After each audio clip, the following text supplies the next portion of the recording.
दोस्तों ये वीडियो बिल्कुल ऐसे ही है, आप लोग एग्जामिनेशन हॉल में बैठे हुए हो और स्टार्टिंग के 5-7 क्वेश्चन जो है वो बिल्कुल समझ में नहीं आए, सर से उतर गए और एकदम कई सारे बच्चे जो हैं फ्रस्ट्रेट हो जाते हैं। पर लेकिन उस टाइम पर आप लोगों को रुकना नहीं है, उस टाइम पर आप लोगों को पेशेंस रखकर फिर से अपनी जर्नी को स्टार्ट करना है और नेक्स्ट क्वेश्चन की ओर दौड़ना है। तो अगर इस पैटर्न में आप लोग आगे बढ़ोगे तो फिर आप लोग फाइनल डेस्टिनेशन तक पहुंचोगे, वो भी शानदार तरीके से। क्यों?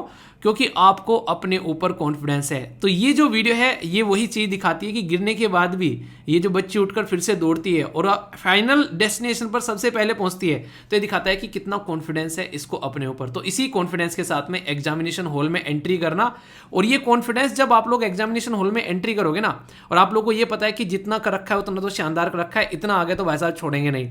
बस वही थॉट अपने माइंड में चलाते रहना कि कुछ भी हो जाए, हमको अगर कोई पेपर में क्वेश्चन नहीं आ रहा है तो इसका मतलब किसी को नहीं आ रहा है, ये वाला कॉन्फिडेंस होना चाहिए। नहीं कि हम नहीं कर सकते तो इस धरती पर ये क्वेश्चन कोई नहीं करेगा। बस ये थॉट अपने माइंड में एक बार घुमा लेना और फिर देखना कितना शानदार रिजल्ट आता है कि नहीं। क्या सीखा इस वीडियो से बताना जरूर, टेंशन में नहीं रहा करते, जिंदगी को एंजॉय करना सीखो, ठीक है। और thanks a lot dear share करने की, ये वीडियो बहुत ही अच्छी लगी जब मैंने इसको देखा, तो आप लोगों के साथ में शेयर कर रहा हूँ। तो दोस्तों आज है 27 जून और आज आप लोगों की सेहत बनने वाली है बैलेंस डाइट के साथ में, जिसको प्यार से हम लोग बोलते हैं INA, यानी कि इम्पोर्टेंट न्यूज़ एनालिसिस। आज इतना कुछ आप लोगों को खाने को मिलने वाला है इसके अंदर, पर लेकिन इसको पचाओगे जब आप लोग क्या करोगे, टकटकी लगाकर आप लोग यहाँ पर सुनोगे इस पर्टिकुलर डिस्कशन को, तब जाकर आप लोग इसको पचा पाओगे। तो क्या क्या इसके अंदर मैं कवर करने वालों, पहले एक बार हल्का सा ओवरव्यू ले लेते हैं। स्टार्टिंग में एक कोडिशन देखेंगे जो कि आप लोग की जिंदगी में एनर्जी भरेगी। उसके बाद में आज का इंपॉर्टेंट डे का एक टॉपिक कवर हो जाएगा। MSME की डेफिनेशन क्या है जो कि मिनिस्ट्री के द्वारा दी गई है, वो भी हम लोग समझेंगे। पर्सन इन न्यूज़ में एक इंसान बहुत ज़्यादा न्यूज़ में फिलहाल देश के अंदर जानेंगे।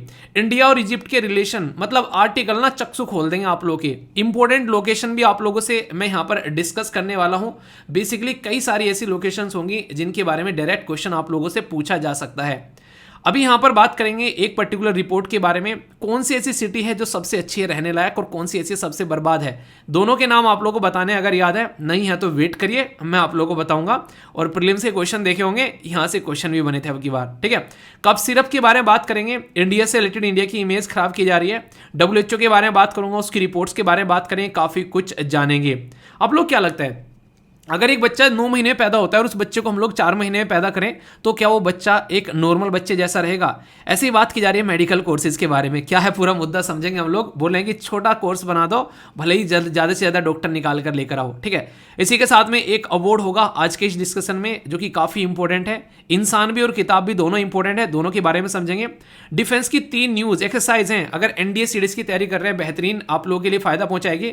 इकोनॉमी की न्यूज़, मतलब ये हमको मोटिवेट करेगी। हमारे देश की जो प्रोडक्ट है वो विदेशों में भी एक तरीके से लोहा मनवा रहे हैं, तो ये बड़ी बात है। स्टेट की 3 न्यूज़ होगी जो कि हो सकता है आपका भी स्टेट हो, तो नजर रखिएगा अगर आपका स्टेट है या फिर नहीं।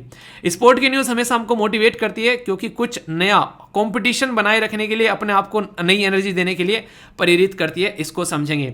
इसी के साथ में कौन बनेगा छोटू करोड़पति भी होगा आप लोगों का, जिसमें कुछ क्वेश्चंस होंगे।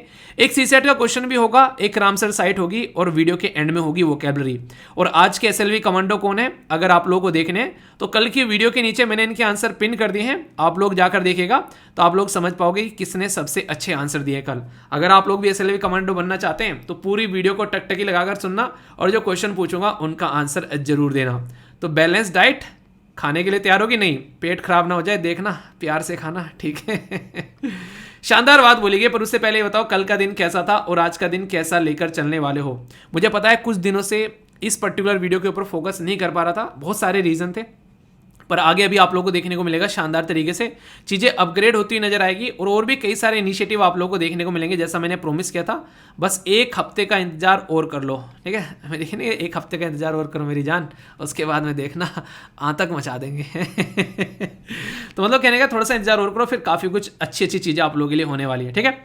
बात की जा रही है कि मेहनत का नशा कीजिए, बीमारी भी सफलता की लगेगी। भाई जनाब मेहनत इतनी कर दो कि एक तरीके से ना लगे कि सामने वाले को कि यार ये इतनी मेहनत कर कैसे लेता है। रोनाल्डो की बात सुनिए ना, बंदे के बारे में डिस्कस करूंगा स्पोर्ट वाली न्यूज़ के अंदर में। जब हम चलेंगे तो आप लोग समझ पाओगे कि मेहनत के बल पर आप लोग क्या अचीव नहीं कर सकते हो इस दुनिया में। तो कभी भी मेहनत करने से डरो मत यार, क्योंकि मेहनत कर कर आज तक कोई इंसान मरा नहीं है। आप लोग क्या लगता है आज की डेट में 8 घंटे पढ़ रहे हैं, मैं बोल दूं कि 10 घंटे पढ़ लो तो क्या आप लोग मर जाओगे? 10 घंटे पढ़ने से कुछ दिक्कत आ जाएगी क्या शरीर में? आप लोग खुद बताओ। पर लेकिन हमारा दिमाग जो है वो हमको ये काम करने के लिए बेसिकली प्रेरित ही नहीं करता है, क्योंकि उसमें हमको मजा नहीं आता है। हम उसमें मजा नहीं, एक तरीके से ना जो मजा होना चाहिए ना, एक तरीके से चीजों में ललक होनी चाहिए। हम टारगेट को ध्यान में रखते हुए अगर चीजों को हम लोग करें तो हम लोग रास्ते को भी इंजॉय करना स्टार्ट कर देंगे। तो आप लोगों की जिंदगी है, बनानी भी आप लोगों ने है, बिगाड़नी भी आप लोगों ने। अब देख लो कि किस चीज में आप लोगों को करनी है, क्योंकि आपकी जिंदगी अगर बनेगी या बिगड़ेगी सामने वाले को कोई फर्क नहीं पड़ने वाला है। अब बनने से तो पड़ेगा, क्योंकि चिड़ेगा भाई साहब भी आगे कैसे निकल गया पर लेकिन अगर बिगड़ेगी तो खुश होगा, वाह ये बर्बाद हो रहा है। तो अक्सर लोगों की बर्बादी का मंजर देखकर लोग बड़े खुश होते हैं, ठीक है। तो आप लोग हमेशा कोशिश करो कि अपनी जिंदगी की बागडोर अपने हाथ में रखो। बर्बाद हो तो अपनी वजह से हो, किसी दूसरे की वजह से नहीं होना यार, ठीक है। मतलब मैं अगर बर्बाद होता हूं तो मैं अपनी वजह से होता हूं। मैं कभी कोई ये नहीं बोल सकता कि मैंने उसको बर्बाद कर दिया, ठीक है। किसी को औकात ही नहीं है कि कोई मुझे बर्बाद कर दे, मैंने किसी को चाबी नहीं दी है। मैं खुद बर्बाद होऊंगा जब अपनी मर्जी से होऊंगा, ठीक है। तो ये आप लोगों के अंदर में ये वाली फीलिंग रहेगी ना, तो आप लोग हमेशा अपनी जिंदगी के मालिक बनकर रहोगे। अपनी खुशी की चाबी, अपने दुखों की चाबी अपने हाथ में रखो। आसान नहीं है, बोलना आसान है, पर लेकिन रख कर देखो, जिंदगी जीने में मजा आएगा, ठीक है। आज का डिसिप्लिन टेस्ट कैसा है? जिस टाइम पर डिसाइड किया था कि उस टाइम पर उठे हो। इसी के साथ में आज की डेट में सबसे कोशिश किया करो कि मॉर्निंग में हल्की फुल्की सी एक्सरसाइज कर लो। इसी के साथ में थोड़ा सा गुनगुना पानी पी लिया करो। हालांकि लगता है कई बार कि यहाँ गर्मियों में नहीं, पर लेकिन हाँ पियोगे तो आप लोगों के लिए काफ़ी फायदेमंद यहाँ पर ये रहेगा, ठीक है। इसी के साथ में आप लोग एक काम और किया करो, पूरी वीडियो को देखने के बाद में उसको रिकॉल जरूर किया करो, ठीक है। और एक नंबर ले लेना, वीडियो को लाइक कर कर बता देना कैसी लग रही है वीडियो। पूरी वीडियो देखकर बताना, उससे पहले नहीं, ठीक है। देखना पूरी वीडियो अच्छे से और शानदार तरीके से बताना कैसी लगी आज की वीडियो। इसी के साथ में ये जो पर्सनैलिटी है बहुत ज़्यादा न्यूज़ में है, क्योंकि नॉर्थ ईस्ट में बवाल मचा हुआ है। एक राज्य के चीफ मिनिस्टर हैं, इनका नाम आप लोगों को बताना है। देखता हूं कौन इनका नाम बताता है, ओके। अच्छा, एक छोटी सी बात आगे बढ़ने से पहले, मैंने कल एक वीडियो बनाई थी छोटी सी कि यूपीएससी ने बेसिकली यहाँ पर ये बोला है कि कैलकुलेटर जो है वो परमिट नहीं किया जाएगा, ठीक है। तो वो जो वीडियो आई थी उसके बाद में कई सारे बच्चों ने मुझे मेल किए, और मेल करने के बाद में उनके अंदर वीडियो थी। कई सारे चैनल जो हैं उसको बेसिकली अलग तरीके से, फेक तरीके से इन्फॉर्मेशन फैला रहे हैं कि कैलकुलेटर अलाउड है। और वो मेरे साथ में डिबेट डिस्कशन कर रहे हैं, सर हमने उनकी वीडियो देखी, उन्होंने बोला है सर कैलकुलेटर अलाउड है, सर आप कैसे मना कर रहे हैं? मेरे भाई मैं क्यों मना करूंगा यार अगर अलाउड है तो ले जाओ। तो यूपीएससी ने साफ साफ लिख दिया गया, ये क्या लिखा हुआ है आप पढ़ लो अगर आप लोगों को पढ़ना आता है। क्या लिखा है? Calculator is not permitted in examination hall. Examination hall के अंदर लाने की, ले जाने तक की बात नहीं कर रहे हैं आप लोगों को, वहां भी आप लोगों को मना कर दे रहे हैं, और आप लोग कह रहे हैं कैलकुलेटर अलाउड है। और एक बाकायदा खुद यूपीएससी ने नोटिफिकेशन देकर अपनी मेन वेबसाइट पर ये यहाँ पर इसको चला रहे हैं। आप लोग यहाँ पर कह रहे हो कि मतलब इसमें क्या बोलूँ मैं, आप लोग ये बता दो अब। मतलब मेरे साथ में बहस करने से अगर आप लोग जीत जाओगे और आप लोगों को कैलकुलेटर अलाउ कर देगा क्या यूपीएससी? चलो मैं कहता हूँ ठीक है, कैलकुलेटर ले जाओ भाई साहब, आप ये लोग यूज़ कर लोगे, ले जाने देंगे आपको अंदर? खुद लिख दिया इन्होंने बाकायदा, वो भी एग्जाम से आप लोग ये 6-7 दिन पहले। और आप बोल रहे हो कि वो चैनल के लिंक मुझे सेंड कर रहे हो। मतलब मुझे समझ में नहीं आता है कि जिन लोगों को इसके बारे में इन्फॉर्मेशन नहीं है वो बोलते क्यों हैं। मैंने कभी भी आप लोग को इन्फॉर्मेशन दी है ना, मैं हमेशा, आप लोगों ने देखा होगा, मैं कभी भी खासकर जब यूपीएससी से रिलेटेड कोई इन्फॉर्मेशन लाता हूँ डायरेक्ट वेबसाइट पर लेकर चलता हूँ। मैंने कहा अपने पास से कुछ बोलना ही नहीं है भाई साहब, जो वेबसाइट यूपीएससी बता रही है वहीं से डायरेक्ट वही बातें बतानी है। ऑथेंटिक इन्फॉर्मेशन डायरेक्ट यूपीएससी, कोई भी अदर सोर्स नहीं है। तो जो इंसान ऐसी बातें बोल रहे हैं उनसे ये तो बता दो कि तुम सोर्स कहाँ से लेकर आ रहे हो, ये तो पूछ लो उनसे एक बार, तो आप लोगों को पता चल जाएगा। आप लोग फालतू के चक्कर में मत पड़ो, जो यहाँ पर यूपीएससी ने इन्फॉर्मेशन दिया उसका ध्यान रखो और पेपर को बिंदास तरीके से देकर आना, ठीक है। ऑल द बेस्ट, अच्छे से पेपर देना और फालतू की चीज़ों से डिस्टेंस बनाकर रखा करो, ठीक है। दोस्तों, जो डे मैं आप लोगों से डिस्कस करने जा रहा हूँ वो इतना इंपॉर्टेंट है कि उसका अंदाज़ा आप लोग इस चीज़ से लगा सकते हैं कि आज की डेट में आधे से ज़्यादा दुनिया जो है वो इसी के ऊपर डिपेंडेंट है। मतलब कैसे है, पहले आप लोग थोड़ा सा डेटा समझिए।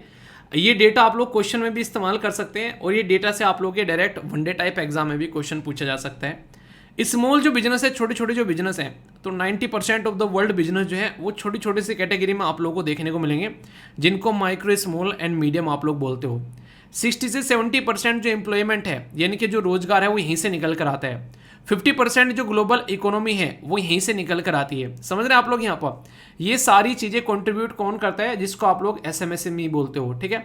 ये कंट्रीब्यूट करते हैं लोकल और नेशनल इकोनॉमी में भी, और सस्टेनेबल डेवलपमेंट गोल को भी अचीव करने में हेल्प करते हैं। जब हम लोग यहाँ पर बात कर रहे हैं तो आप लोग देखिए यहाँ पर क्या लिखा गया, future ready MSME for India @ 100। तो यानी कि हम लोग इसको इतना फोकस देकर चल रहे हैं कि जब कहीं ना कहीं आप लोग बोल सकते हैं आज़ादी की हम लोग जब 100वीं सालगिरह सेलिब्रेट करेंगे तो कहीं ना कहीं उस लेवल के हम लोग एमएसएमई बना रहे हैं ताकि खुद अच्छे से रोल प्ले करता हुआ यहाँ पर नजर आए। कंट्रीब्यूशन जैसे मैंने बोला सस्टेनेबल डेवलपमेंट गोल में काफ़ी ज़्यादा है। अगर बात करें टोटल मिलाकर 17 सस्टेनेबल डेवलपमेंट गोल आप लोगों को दिखाई देते हैं। तो ये जो 17 गोल है ना ये कहने के लिए आप लोग बोल सकते हैं 17 बीमारियां हैं समाज के अंदर में जिनको मिटाना है हम लोगों को, और इनके अंदर भी छोटी छोटी बीमारियां आप लोगों को देखने को मिलेगी। गरीबी, भुखमरी, अच्छी हेल्थ ना होना, अच्छी एजुकेशन ना होना। तो इसलिए 2030 तक टारगेट रखा गया था कि यार इन बीमारियों को खत्म करेंगे। हालांकि कोविड-19 ने इनके ऊपर ग्रहण लगा दिया आकर, पर फिर भी लोग जो हैं अभी लेकर चल रहे हैं कि हाँ भाई साहब इसको निपटाना है। तो इसके चलते काफ़ी अच्छे से लेकर इसको चला जा रहा है। तो ये बात आप लोग याद रखिएगा। अब इंटरेस्टिंग क्वेश्चन क्या बनता है, जैसे एमएसएमई, तो डायरेक्ट ये डेफिनेशन आप लोग की लघु, सूक्ष्म और मध्यम जो मंत्रालय है, micro small and medium enterprise जो मिनिस्ट्री है यहाँ पर, किस मिनिस्टर के अंडर में आती है पहले तो आप लोग ये बताइए। इसने इसकी जो डेफिनेशन है वो यहाँ पर अलग अलग करके आप लोगों के सामने यहाँ पर रख दी है। मतलब किन को बोलोगे आप लोग यहाँ पर एक तरीके से लघु, सूक्ष्म और मध्यम उद्योग। तो यहाँ पर बोला गया जिसके अंदर इन्वेस्टमेंट, अगर बात करें यहाँ पर इन्वेस्टमेंट इन प्लांट और जो मशीनरी है और इक्विपमेंट में, तो बात की जा रही है note more than 1 lakh crore और एनुअल टर्नओवर जो है नोट मोर देन 5 करोड़। यानी कि खर्चा तो उसमें 1 लाख करोड़ से ज़्यादा ना हो और उसका जो बेसिकली टर्नओवर हो वो उसका 5 करोड़ से ज़्यादा ना हो। टर्नओवर का मतलब क्या होता है? टर्नओवर का मतलब यहाँ पर ये होता है कि जो पैसा आप बेसिकली टोटल वहाँ पर जो आप लोगों का बेसिकली पैसा बन रहा है उसमें टैक्स वैक्स सब चीज़ें लगाकर जो पैसा रेवेन्यू आ रहा है उसकी बात की जा रही है। तो यहाँ पर नेक्स्ट आगे स्मॉल को क्या बोलोगे कि note more than 10 crore annual और टर्नओवर जो है वो 50 करोड़ बात की जा रही है। ऐसे यहाँ पर 50 हो गया और यहाँ 250 हो गया। तो ये चेंज की गई थी 2020 में, इससे पहले कोई और डेफिनेशन हुआ करती थी। तो अभी फिलहाल के टाइम पर ये डेफिनेशन है जो कि आप लोग याद रखिएगा जब micro small and medium enterprise के बारे में हम लोग बातें करते हैं।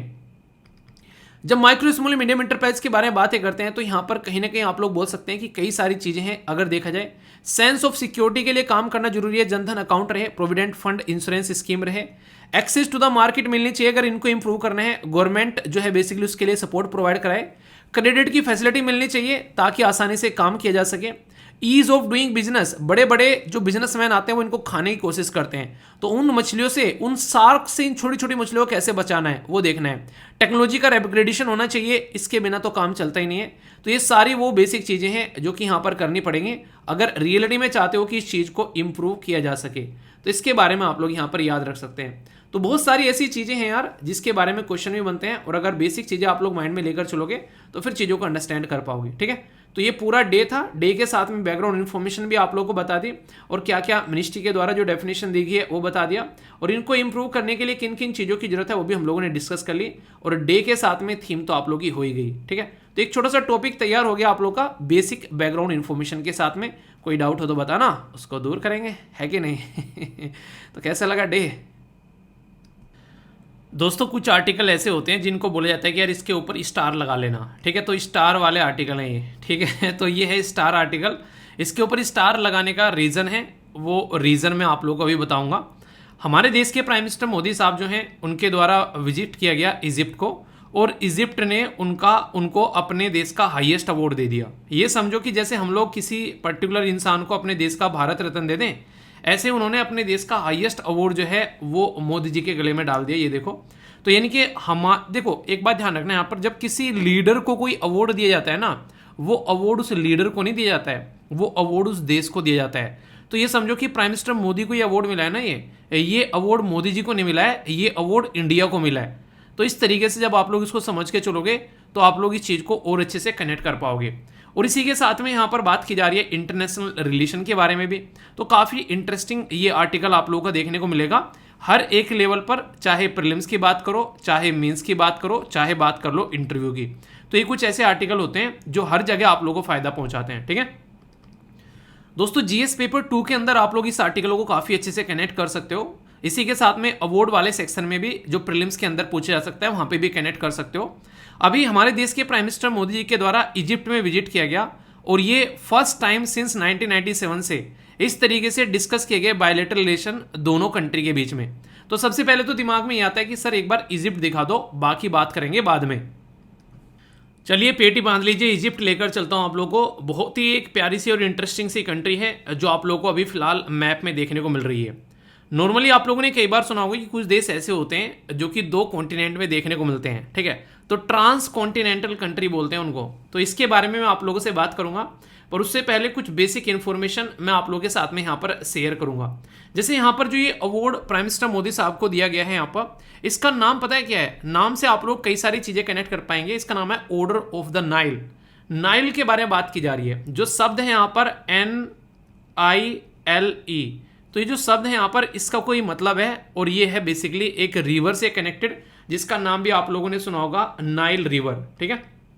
तो यहाँ पर आप लोग देखते हैं ये नाइल रिवर आप लोगों को देखने को मिल रही है, और यहाँ पर जो बात की जा रही है इजिप्ट के बारे में, तो इजिप्ट के अंदर से होकर ये नाइल रिवर गुजर रही है, और इस पर बहुत बड़ा डैम है जिसका नाम है यहाँ पर आसवान डैम।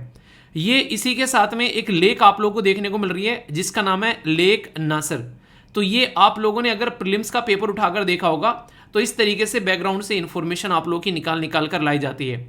इंटरेस्टिंग चीज क्या है यहाँ पर, अगर आप ध्यान से आप लोग देखेंगे, ये है यहाँ पर लेक टना और ये है ब्लू नाइल।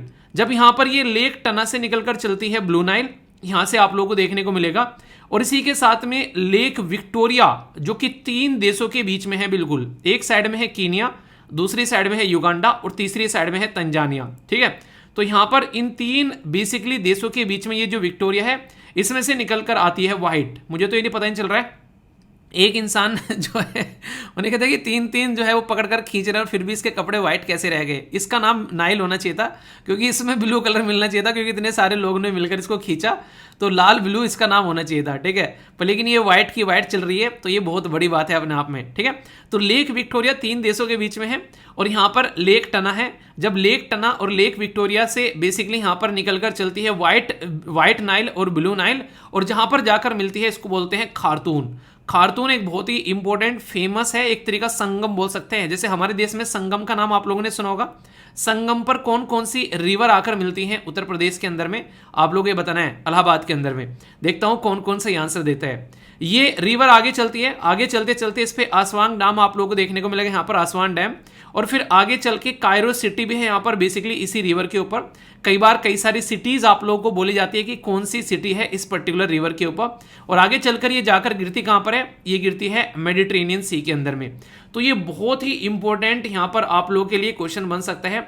अगर अवार्ड के बारे में भी न पूछ जाए तो आप लोगों से नाइल रिवर के बारे में पूछा जा सकता है। इधर आप लोगों को रेड सी देखने को मिल रहा है, और यहाँ पर आप लोग देखो ये बेसिकली इंडियन ओशियन के बारे में बात की जा रही है। तो बहुत ही बेसिक इंफॉर्मेशन है। अब जैसे इजिप्ट के बारे में मैंने आप लोगों से बात की, तो ये ट्रांस कॉन्टिनेंटल बेसिकली आप लोगों को यहाँ पर कंट्री देखने को मिलेगी। ट्रांस कॉन्टिनेंटल कंट्री जैसे कैसे जैसे रसिया के बारे में आप लोगों ने कई बार सुना होगा, मैंने कई बार बोला है कि रसिया एक ऐसा देश है जो कि आप लोगों को यूरोप में भी देखने को मिलेगा और आप लोगों को ये एशिया में भी देखने को मिलेगा, इसीलिए इसको यूरेशियन कंट्री बोलते हैं, यानी कि यूरोप प्लस एशिया, इसको बोल दिया हम लोगों ने यूरेशिया, ठीक है। तो यहां तक कोई डाउट नहीं है कि हाँ यूरेशिया वाली कंट्री होगी। अब यहां पर इसी तरीके से ये आप लोगों को देखने को मिलेगा जिसका सनाई सेनोपुला आप लोग यहाँ सनाई पेनुसुला आप लोगों को देखने को मिल रहा है। ये बेसिकली पेनुसुला वर्ड जो यहाँ पर इस्तेमाल किया जा रहा है, ये यहाँ पर क्यों है, क्योंकि 3 साइड से ये पानी से घिरा हुआ है, और यहाँ पर आप लोगों को ये गल्फ ऑफ स्वेज देखने को मिल रहा है। इसी में से स्वेज कैनाल निकल कर आती है जिसमें से सारा व्यापार जाता है। और स्वेज कैनाल के बारे में कोई आप लोगों से पूछे कि यार ये बताओ स्वेज कैनाल जो है वो किस किस को कनेक्ट करती है, तो मेडिटेरेनियन सी को स्वेज कैनाल जो है बेसिकली यहाँ पर रेड सी के साथ में कनेक्ट करती है। और यहाँ पर एक स्टेट है जिसका नाम है स्टेट ऑफ तिरान।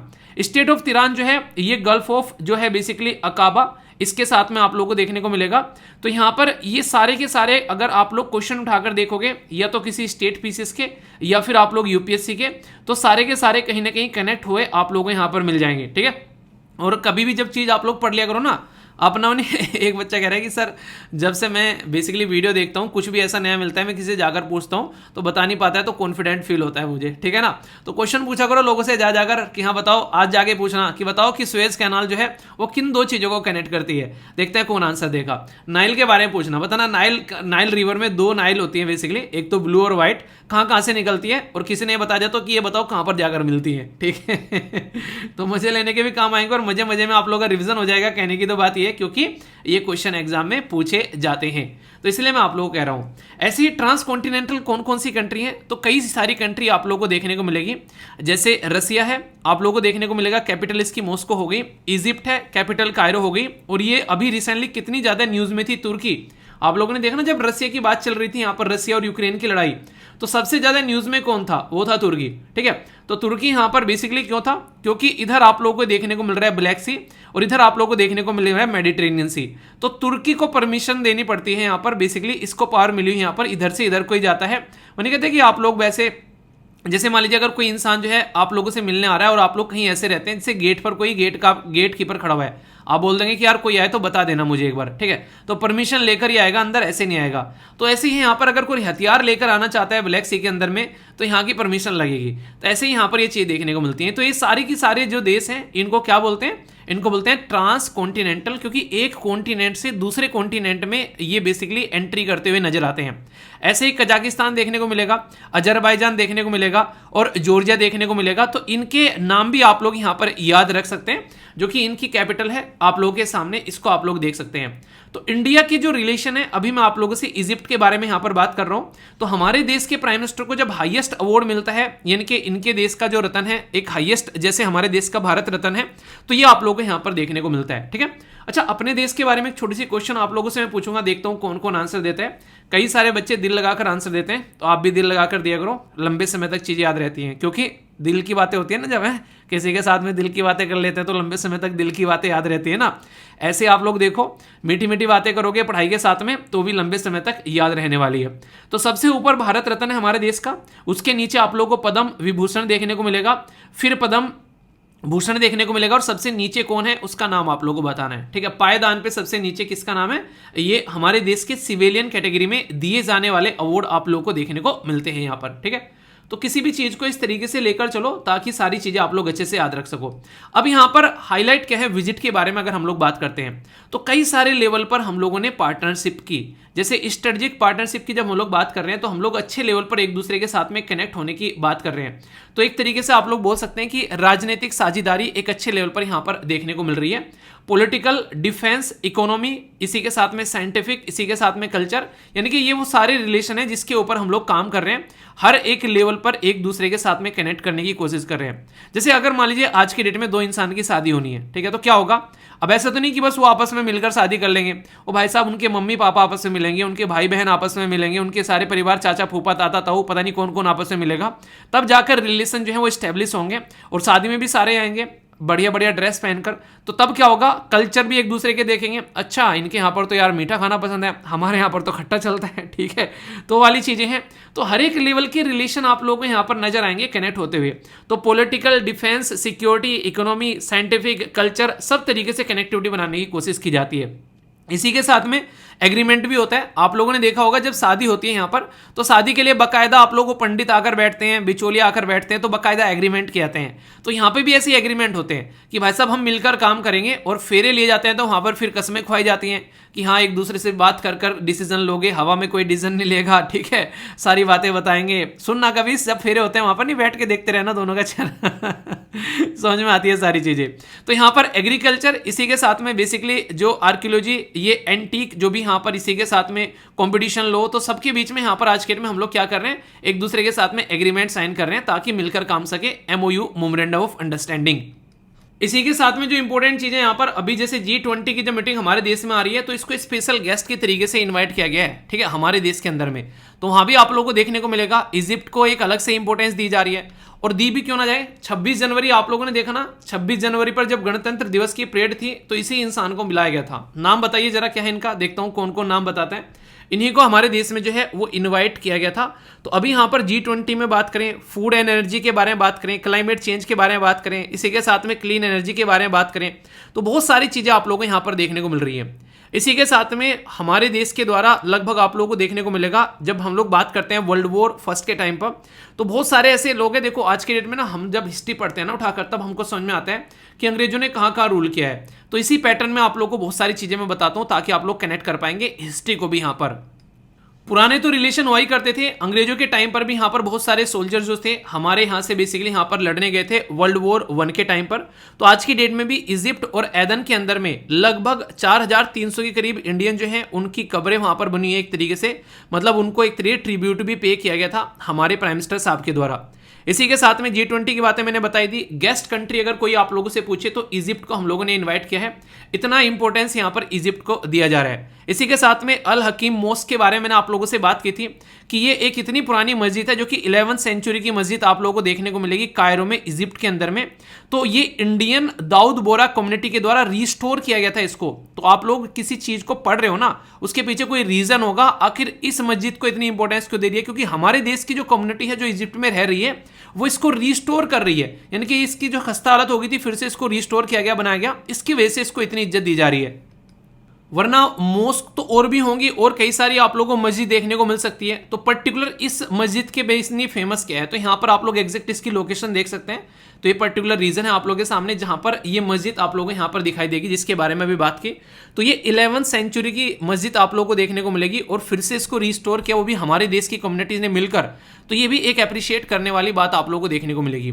और हिस्टोरिकली जब चीजों को उठा के देखोगे ना यार, ये जैसे हमारी सिविलाइजेशन इंडस वैली सिविलाइजेशन आप लोगों को देखने को मिलती है, ऐसे ही इजिप्ट में भी ओल्डेस्ट सिविलाइजेशन आप लोगों ने इजिप्ट के पिरामिड के बारे में भी आप लोगों ने सुना होगा, ठीक है। तो एंशिएंट टाइम से हम दोस्तों एक दूसरे के साथ में यहाँ पर कनेक्टेड थे।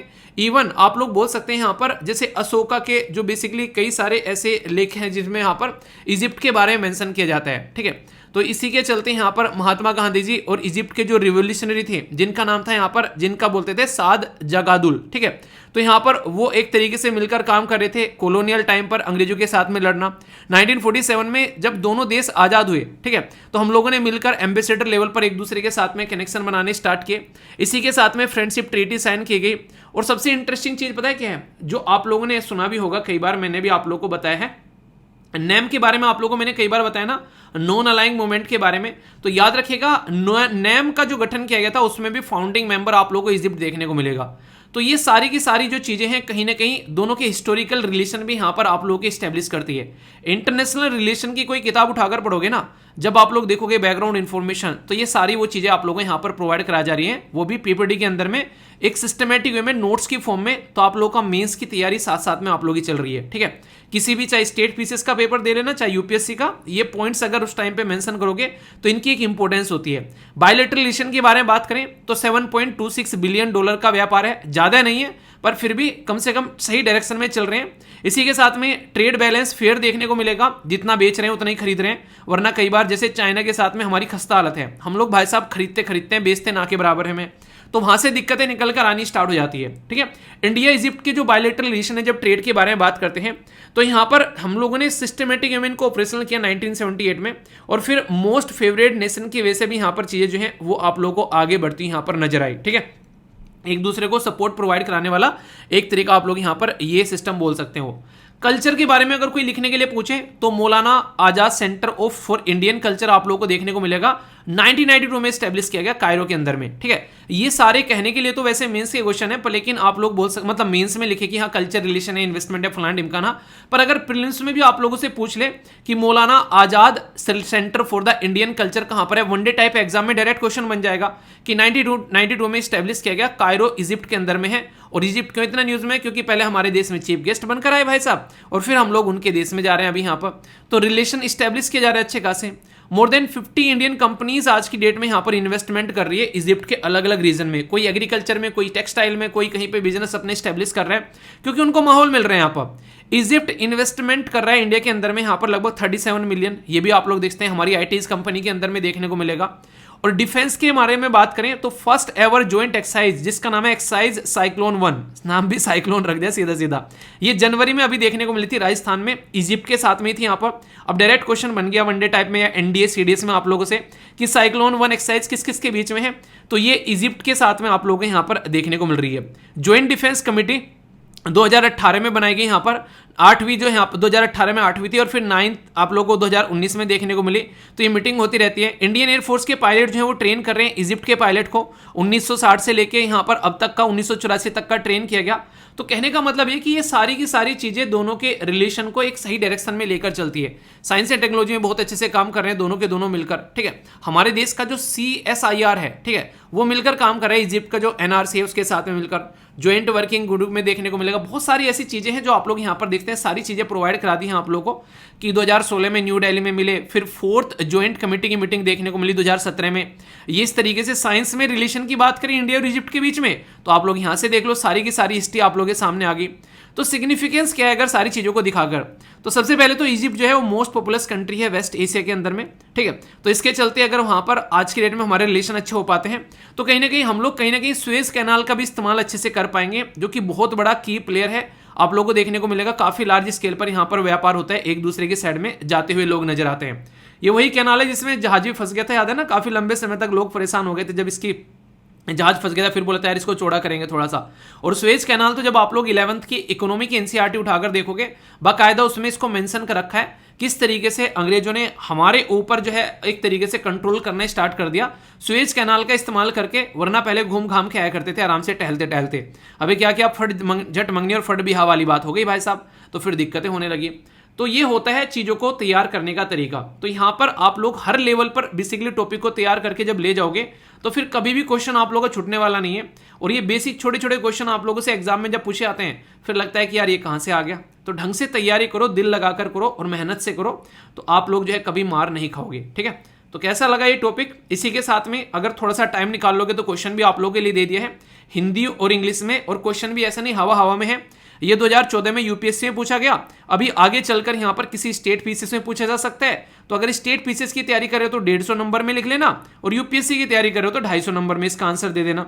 आंसर कहां पर देना है ये भी बता देता हूं, पर उससे पहले क्वेश्चन अटेम्प्ट कर लो आप लोग। यहां पर ये प्रीलिम्स का क्वेश्चन है आप लोगों के लिए। इंडिया और इजिप्ट जो है दो वर्ल्ड की ओल्डेस्ट सिविलाइजेशन है जो कि एंजॉय करते हैं हिस्टोरिक और close contact basically ancient time से।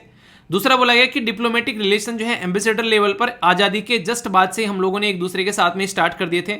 दोनों फाउंडिंग मेंबर हैं नॉन अलाइंग मूवमेंट के, और साइक्लोन एक्सरसाइज देखने को मिलती है। तो कौन सी स्टेटमेंट जो है वो इनकरेक्ट है ये आप लोगों को यहां पर बताना है, ठीक है। तो only one, only three, all of the अबो या फिर नन ऑफ द अबो। सही आंसर क्या है अगर ढंग से आप लोग देखो तो आप लोगों को सही आंसर यहां पर बताना है, ठीक है।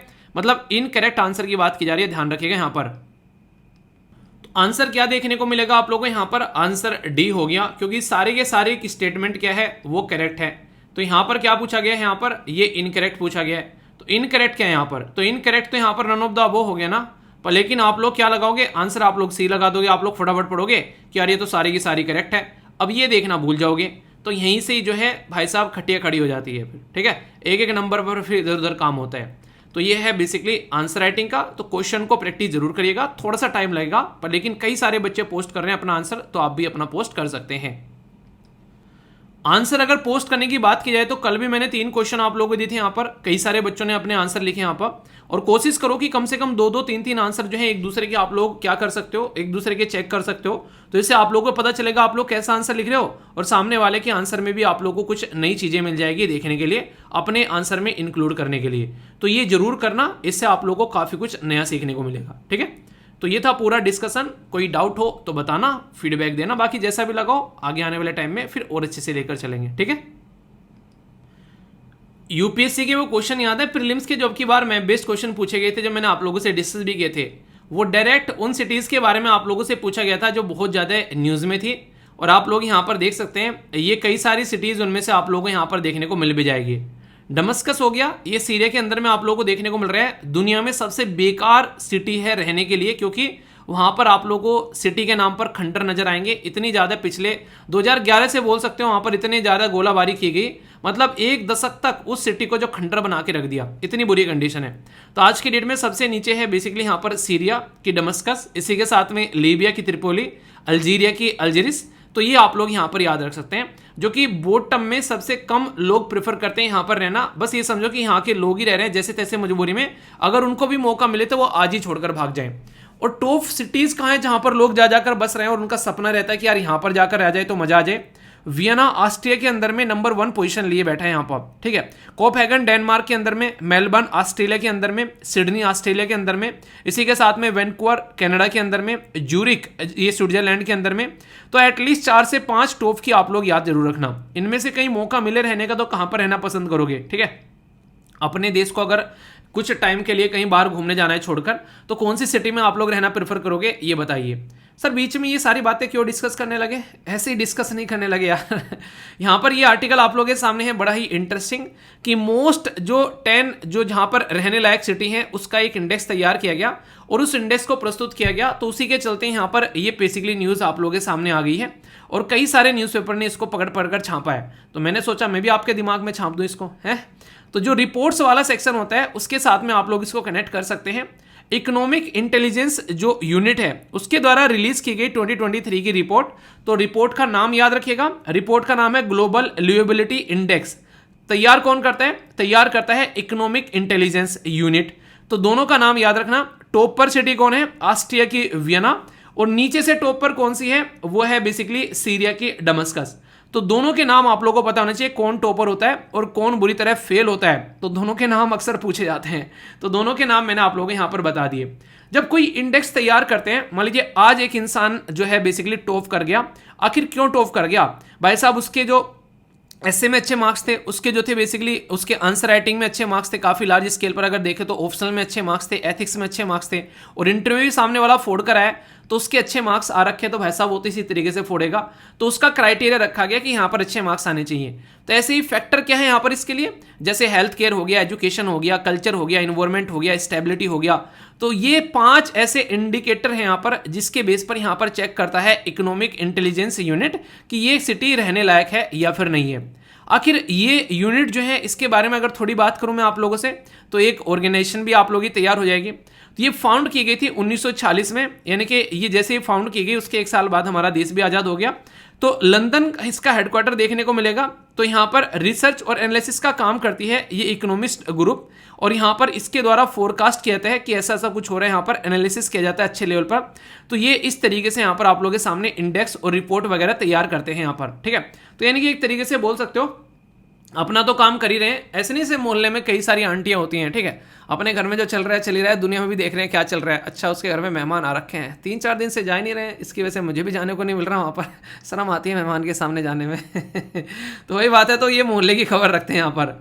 Most finding of the reports अगर बात करें तो वियना ऑस्ट्रिया जो है वो यहाँ पर मोस्ट जो लिवेबल सिटी है, यहाँ पर उसका ढांचा देखोगे, इंफ्रास्ट्रक्चर देखोगे, एजुकेशन सिस्टम देखोगे, कल्चर देखोगे, मतलब बेस्ट लेवल की बताई जा रही है। ऐसे ही कोपहेगन डेनमार्क की पोजीशन मैंने बताई। अब बात कर लेते हैं सर अपने देश के बारे में, तो बताओ बाहर बाहर की बता रहे हो यार, अपने देश में बताओ। दिल्ली और मुंबई जो है वो 141वीं पोजीशन पर आप लोगों को देखने को मिलेंगे, एक साथ बैठे हुए हैं, ठीक है। और यहाँ पर 5 सिटी बता रहा हूँ जो कि रहने लायक अच्छी सिटी बताई जा रही है। इनमें से कईयों में तो आप लोग रह भी रहे होंगे, जैसे दिल्ली में आप लोग रह रहे होंगे, मुंबई में रह रहे होंगे कई सारे बच्चे, ठीक है। तो 141 पोजीशन पर है दोनों की दोनों। चेन्नई है 144 पोजीशन पर, और अहमदाबाद के बारे में बात करें तो ये 147 पर है, और बेंगलुरु के बारे में बात करें तो ये 148 पर है, ठीक है। तो इनमें से मतलब इनमें से मैं जो है दिल्ली में रहा हूँ जैसे, और यहाँ पर अहमदाबाद में, तो यहाँ पर कुछ टाइम बेसिकली कुछ समय के लिए बेंगलुरु में भी विजिट किया गया है। तो ये वो पोजीशन है जहाँ पर अगर बात करें तो मतलब कि हाँ अच्छा ढांचा इनका बोला जा सकता है, अच्छी फैसिलिटीज़ देखने को मिलेगी। तो ये एक तरीके से बहुत ही शानदार सिटी है अपने देश की। पर इनकी पोजीशन कहाँ है ये देखो आप लोग, यहाँ पर 150वें पोजीशन पर यहाँ पर लगभग ये बैठी हुई हैं। तो यानी कि सोचो कि जो फर्स्ट पोजीशन पर ये कंट्री, ये बेसिकली सिटी होगी, ये कितनी शानदार तरीके से यहाँ पर आप लोगों को देखने को मिलेगी। यानी कि हर लेवल पर यहाँ पर इसकी पोजीशन 1 आप लोगों को देखने को मिल रही है। तो इस तरीके से आप लोग समझ सकते हैं। तो इससे फायदा क्या होता है, इससे फायदा ये होता है कि ये इंसान टॉपर है यार, इस टॉपर को देख देख के हमको भी टॉपर बनना है। तो कहीं ना कहीं उसके वहाँ पर क्या अच्छा है, उसकी वो पोजीशन आ रही है, हम भी तो ला सकते हैं यार ऐसी पोजीशन। तो उसी चीज़ को लेकर हम लोग क्या करते हैं, फिर बातें करते हैं। जैसे हमारे देश के अंदर में एक सिटी है मध्य प्रदेश के अंदर में, जो अपनी पोजीशन छोड़ने के लिए तैयार नहीं है, सबसे स्वच्छ सिटी के मामले में जब बात करते हैं उसका नाम बताना आप, अरे अभी लिख देता मैं, ठीक है, आई से उसका नाम बनता है, चलिए तो उसका नाम बताइए चलिए। तो इस तरीके से सारी सिटी देखेंगे यार, हाँ उसके जैसा बनना है, किसके जैसा बनना है, इंदौर के जैसा बनना है, ठीक है। तो ये आप लोग समझ सकते हैं। तो वेस्टर्न यूरोपियन सिटी जो है वो स्लिप हुई हैं, कई सारी स्ट्राइक वगैरह और कई सारी चीज़ें देखने को मिली है। और दमस्कस जो है वो रैंक में सबसे लो लेवल पर है, जो मैंने आप लोगों को बता ही दिया। तो इस तरीके से यहाँ पर समझ सकते हैं। छोटा आर्टिकल है, बिल्कुल ऐसे ही, सत्सैया के दोहरे जो नाविक के तीर, देखन में छोटे लगत घाव करत गंभीर। अभी यहाँ पर इकोनॉमिक इंटेलिजेंस यूनिट के बारे में बात करें तो ये एक रिसर्च और एनालिसिस ग्रुप है, सबसे पहले तो ये याद रखिएगा, ठीक है। इसी के साथ में यहाँ पर ये बात करता है, रिलीज करता है मोस्ट लिवेबल, ये बेसिकली सिटीज का इंडेक्स। और यहाँ पर बात की जा रही है कि कौन सी, यहाँ पर इसके बारे में अगर स्टेटमेंट देखे both 1 and 2 none of the above, तो कौन सी स्टेटमेंट करेक्ट है आप लोगों को यहाँ पर ये बताना है, ठीक है। करेक्ट नहीं पूछ रहा है, ध्यान रखना, आप लोग दोनों बोलोगे यार दोनों की दोनों करेक्ट है और आंसर ये दे दोगे, पर लेकिन क्या यहाँ पर ये नोट पूछा गया है, तो यहाँ पर आंसर क्या हो गया, आंसर यहाँ पर डी देखने को मिलेगा, ठीक है। तो बेसिक इन्फॉर्मेशन है सारी की सारी अभी आप लोग को बताई, तो आप लोग इसको एंजॉय कर सकते हैं, ठीक है। फिर से बोल रहा हूँ यार, कई सारे बच्चे हिंदी और इंग्लिश के बारे में बोलते रहते हैं यार, पीपीटी डाउनलोड करके मेरे भाई देख तो लो एक बार, है देखते नहीं और बोलते हो सर हिंदी में भी दे दिया करो। मैं हिंदी में इंग्लिश में दोनों को एक साथ दिखा नहीं सकता हूँ, वो मजबूरी रहती है, क्योंकि बार बार इस तरीके से दिखाऊंगा तो ना तो उसको एक्सप्लेन कर पाऊंगा, चीज़ चलती रहेंगी। पर लेकिन जब आप लोग जाकर डाउनलोड करोगे, सारी की सारी पीपीटी हैं यार, इनको देखो तो सही, आप लोग यहाँ पर देखो तो सही, सारी की सारी, इक्का दुक्का कहीं अगर पिक्चर होती है तो यार उसको तो ट्रांसलेट कर नहीं सकते, पर लेकिन मैक्सिमम 99% चीज़ें की जाती हैं ताकि आप लोग उनको अच्छे से एंजॉय कर सको, ठीक है। तो इसको आप लोग देख सकते हैं, कोई भी डाउट नहीं होना चाहिए माइंड में, ओके। तो ये था क्वेश्चन के साथ में टॉपिक, और इस तरीके से रैंकिंग वाली, तो कोई भी डाउट रहा तो उसको दूर करना है। बुजुर्गों से आप लोगों ने एक बात सुनी होगी कि इज्जत बनाते बनाते जो है अरसा गुजर जाता है, और बर्बाद करने पे आओ तो 1 मिनट में बर्बाद हो जाती है। ऐसी ही चीज़ देखने को मिलती है इंटरनेशनल लेवल पर, अगर रिलेशन अच्छे करने पर आओ तो लंबा समय लगता है, और बर्बाद करने पर आओ तो एक कोई हरकत जो है वो सारी चीज़ें जो है बर्बाद कर देती हैं। पर लेकिन कई बार ऐसा भी रहता है कि किसी सामने वाले की इज्जत जो है बेकार करने की कोशिश भी की जाती है, उतना काम होता नहीं है जितनी चीज़ें जो हैं वो दिखा दी जाती हैं, ठीक है। तो यहाँ पर ऐसा नहीं कि पहली बार ऐसा देखने को मिल रहा है, ये पास्ट में भी हुआ है, और कहीं ना कहीं मार्केट को कैप्चर करने के तरीके भी होते हैं जब इंसान ऐसी हरकतें करता है। हमारे देश की कप सिरप जो है वो अभी यहाँ पर अफ्रीका के कुछ देशों में कई सारे जो बेसिकली यहाँ पर उसके नेगेटिव जो एक तरीके से इम्पैक्ट देखने को मिले, कुछ बच्चों की यहाँ पर जान भी गई उसकी वजह से। पर लेकिन सबसे इंपॉर्टेंट बात क्या थी, सबसे इंपॉर्टेंट बात यह थी कि पहले भी ऐसे इंसिडेंट कई बार कई सारे देशों की दवाइयों से हुए हैं, पर लेकिन उसको इतना तूल नहीं पकड़ाया गया जितना हमारे देश का ये इंसिडेंट हुआ, इसको तूल पकड़ा दिया गया। इसके पीछे रीज़न है, आप लोग बोलोगे सर क्या रीज़न है, आखिर ऐसी क्या जरूरत पड़ गई तूल पकड़ाने की। ये होता है इमेज खराब करने वाली बात। अपनी इमेज सुधारो, दूसरे की इमेज खराब करो, तो इससे क्या होता है उसकी मार्केट जो है तुम कैप्चर कर लोगे आसानी से। और ऐसा खासकर एडवर्टीजमेंट इंडस्ट्री में बहुत ही लार्ज स्केल पर आप लोगों को देखने को मिलता है। कोका कोला पेप्सी में जब दोनों में लड़ाइयाँ चला करती थी कंपटीशन को लेकर, तो उस टाइम पर यही मुद्दा रहा करता था। तो यहाँ पर ये दिखाने की कोशिश किया था कि हम कितने अच्छे हैं और सामने वाला कितना खराब है। जबकि तुम किसी को इस्तेमाल करोगे, मतलब एक तरीके से किसी को यूज़ करो, किसी कोई प्रोडक्ट, तो समझ में आएगा अच्छा है कि बुरा है। तो किसी के बोलने से चीज़ें नहीं हुआ करती अगर देखा जाए तो यहाँ पर क्या हुआ, जैसे ही हमारी जो कप सिरप के बारे में न्यूज़ आई तो एक तरीके से इमेज खराब जो है कर दी गई कंप्लीटली। अभी यहाँ पर इसी के चलते इंडिया ने बोला कि यार हमको जहाँ पर ये बच्चों की डेथ हुई थी थोड़ा टाइम तो दो हम लोग को, हम भी जाकर चेक करें आखिर कैसा रीज़न हुआ है, तो फिर उसको अलाउ भी नहीं किया गया। तो ऐसी भी कंडीशन आप लोगों को देखने को मिलती है। और यूएस से खासकर ऐसी चीज़ में देखो, हमारा देश आज के डेट में जेनरिक मेडिसिन का हब है, और हम लोग जब जेनरिक मेडिसिन का हब है तो दूसरे देश में जब हम लोग दवाइयाँ सप्लाई कर रहे हैं जेनरिक मेडिसिन, तो कहीं ना कहीं उस देश की मार्केट जो है वो हैम्पर हो रही है, क्योंकि हम लोग काफ़ी सस्ती प्रोवाइड करा देते हैं और क्वालिटी भी रहती है ठीक ठीक अगर देखा जाए दूसरे के कंपेयर में। अफ्रीका कॉन्टिनेंट में तो इसकी बहुत रिक्वायरमेंट है। इवन WHO के साथ में, जिसको वर्ल्ड हेल्थ ऑर्गेनाइजेशन आप लोग बोलते हो, कई सारे प्रोजेक्ट पर मिलकर काम करते हैं हम लोग उसकी चीज़ों को सुधारने के लिए। तो बहुत सारी ऐसी बेसिक चीज़ें हैं जो कि आप लोग यहाँ पर याद रख सकते हैं। तो इन सब के बारे में जब हम लोग बात करते हैं तो हमको समझ में आता है कि कहीं ना कहीं हर एक इंसान जो है आज की डेट में चाह रहा है कि मेरी इमेज बने और दूसरे खराब हो जाए। इंसान का मतलब इंटरनेशनल लेवल पर कंट्री के बारे में बात कर रहा हूँ। सेम आप लोगों को अपने आसपास में देखने को मिलेगा। अगर आप लोग अच्छा परफॉर्म कर रहे हैं और आपका कोई दोस्त है बुरा परफॉर्म कर रहा है, तो वो आपकी कमियां बताएगा अपने घर पे, ना कि आप लोग की अच्छाइयां बताएगा। क्योंकि अच्छाइयां बताएगा तो भाई साहब घर वाले कहेंगे तू क्या झक मार रहा है, तूने क्या खा, तूने क्या कर लिया, वो इतना अच्छा काम कर रहा है। तो कोशिश करते हैं कि उसकी नेगेटिव चीज़ बताई जाए, और ये टेंडेंसी है ह्यूमन की। ये कई बार आप लोगों ने आसपास में भी फील की होगी। सामने वाले की बड़ाई कोई नहीं करेगा, बड़ाई करने में बड़े इंसान के जो है एक तरीके से नहीं, एक दो दांत खटखटाते हैं कि क्यों बड़ाई कर दो इसकी बड़ाई कैसे हो जाए। तो वो कंडीशन यहाँ पर आप लोग देख सकते हैं। अब पूरी कहानी में यहाँ पर बताता हूँ। अभी जीएस पेपर 2 के साथ में आप लोग यहाँ पर इसको कनेक्ट कर सकते हैं। वर्ल्ड हेल्थ ऑर्गेनाइजेशन ने यहाँ पर क्या बोला है, अब आप लोग वो सुन लीजिए। वर्ल्ड हेल्थ ऑर्गेनाइजेशन ने यहाँ पर कंसर्न उठाते हुए बोला है कि सब स्टैंडर्ड कप सिरप बनाई जाती हैं देश के अंदर में, यानी कि हमारे देश के अंदर में जो दवाइयाँ हैं उनकी क्वालिटी जो है वो अप टू द मार्क नहीं है। इसकी वजह से 300 बच्चों की डेथ हुई। अभी यहाँ पर ये बोला गया कॉन्टेमिनेटेड हाई लेवल यहाँ पर डाई इथाइलिन जो आप लोगों को ग्लाइकोल देखने को मिलेगा और इथाइलिन ग्लाइकोल देखने को मिलेगा, वो यूज किया जाता है इसके अंदर में, जिसकी वजह से दिक्कतें देखने को मिल रही है। ये आज की बात नहीं है, ये गांबिया के बारे में एक आर्टिकल पहले भी डिस्कस किया था, ये उसकी कटिंग लगा रखी है और फिर से यहाँ पर इसका जिक्र जो है यहाँ पर किया जा रहा है। और मैंने बोला था कि हमारे लोगों को जब बोला गया वहाँ पर विजिट करने के लिए तो उनको अलाउ यहाँ पर नहीं किया गया। तो ये भी सिचुएशन आप लोग यहाँ पर देख सकते हैं। तो कुछ बेसिक चीज़ें मैं आप लोगों को बताता हूँ जिससे कि आप लोग यहाँ पर इसको समझ पाएंगे। आखिर यहाँ पर ये जो इस्तेमाल किया जाता है इसके बारे में कुछ बेसिक बातें आप लोगों से करने वाला हूँ, ठीक है। जैसे कि अगर बात करें यहाँ पर, अभी मैंने आप लोगों से 2 प्रोडक्ट के नाम लिए यहाँ पर, तो दोनों जो प्रोडक्ट है यहाँ पर, जिसका एक का नाम है यहाँ पर डाई इथाइलिन ग्लाइकोल और दूसरे का नाम देखने को मिलेगा इथाइलिन ग्लाइकोल। ये दोनों के दोनों प्रोडक्ट जो है दवाई बनाने में इसलिए इस्तेमाल किए जाते हैं क्योंकि इसकी जगह जो ऑल्टरनेटिव दूसरे प्रोडक्ट आते हैं उनको अगर इस्तेमाल किया जाए तो वो कॉस्टली होते हैं और उसकी वजह से दवाई की कॉस्ट बढ़ जाती है। और पूरा खेल इसी चीज़ का है कि कॉस्ट को कम करोगे तो मार्केट में कंपटीशन में आप लोग टिक पाओगे, और अगर कॉस्ट को आप लोग कम नहीं कर पाए तो मार्केट में कंपटीशन में आप लोग नहीं टिक पाओगे। तो कॉस्ट को कम करने के चक्कर में यहाँ पर इस तरीके के जो है बेसिकली ये प्रोडक्ट इस्तेमाल किए जाते हैं। और अलग इनका थोड़ा सा भी ऊपर नीचे हो जाता है, वैसे भी ये टॉक्सिक है नेचर में, अगर थोड़ा सा भी इनका ऊपर नीचे चीज़ें हो जाती हैं तो फिर यहाँ पर दिक्कतें देखने को मिलती हैं। मतलब क्या है, मतलब यहाँ पर ये कि देखो किसी पर्टिकुलर दवाई को आप लोगों ने कोविड-19 के टाइम पर भी देखा होगा कि आप लोग इसको फ्रीजर में रखना है, अगर ये दवाई जो है जब तक इंसान के लगे, अगर उसको उसमें से बाहर निकाला तो उसमें दिक्कतें देखने को मिल सकती हैं दवाई में। ऐसे अक्सर जानवरों के जो इंजेक्शन लगाए जाते हैं गांव में, आप लोगों ने देखा होगा, जो जानवरों का डॉक्टर है वो अपना साथ में एक बाइक के साथ में एक फ्रीजर सा रखकर घूमता है, ठीक है। तो ये कंडीशन है, तो ये इसका मतलब है कि उसका लेवल जो है थोड़ा सा अच्छा रहता है, ताकि टेम्परेचर की वजह से या फिर किसी और रीजन की वजह से यहाँ पर कई बार जो है उसकी जो है कई बार ना एक इस तरीके के प्रोडक्ट होते हैं इसकी दिक्कतें होने लगती है, तो उसके चलते उसको रोकने के लिए यहाँ पर ये काम किया जाता है।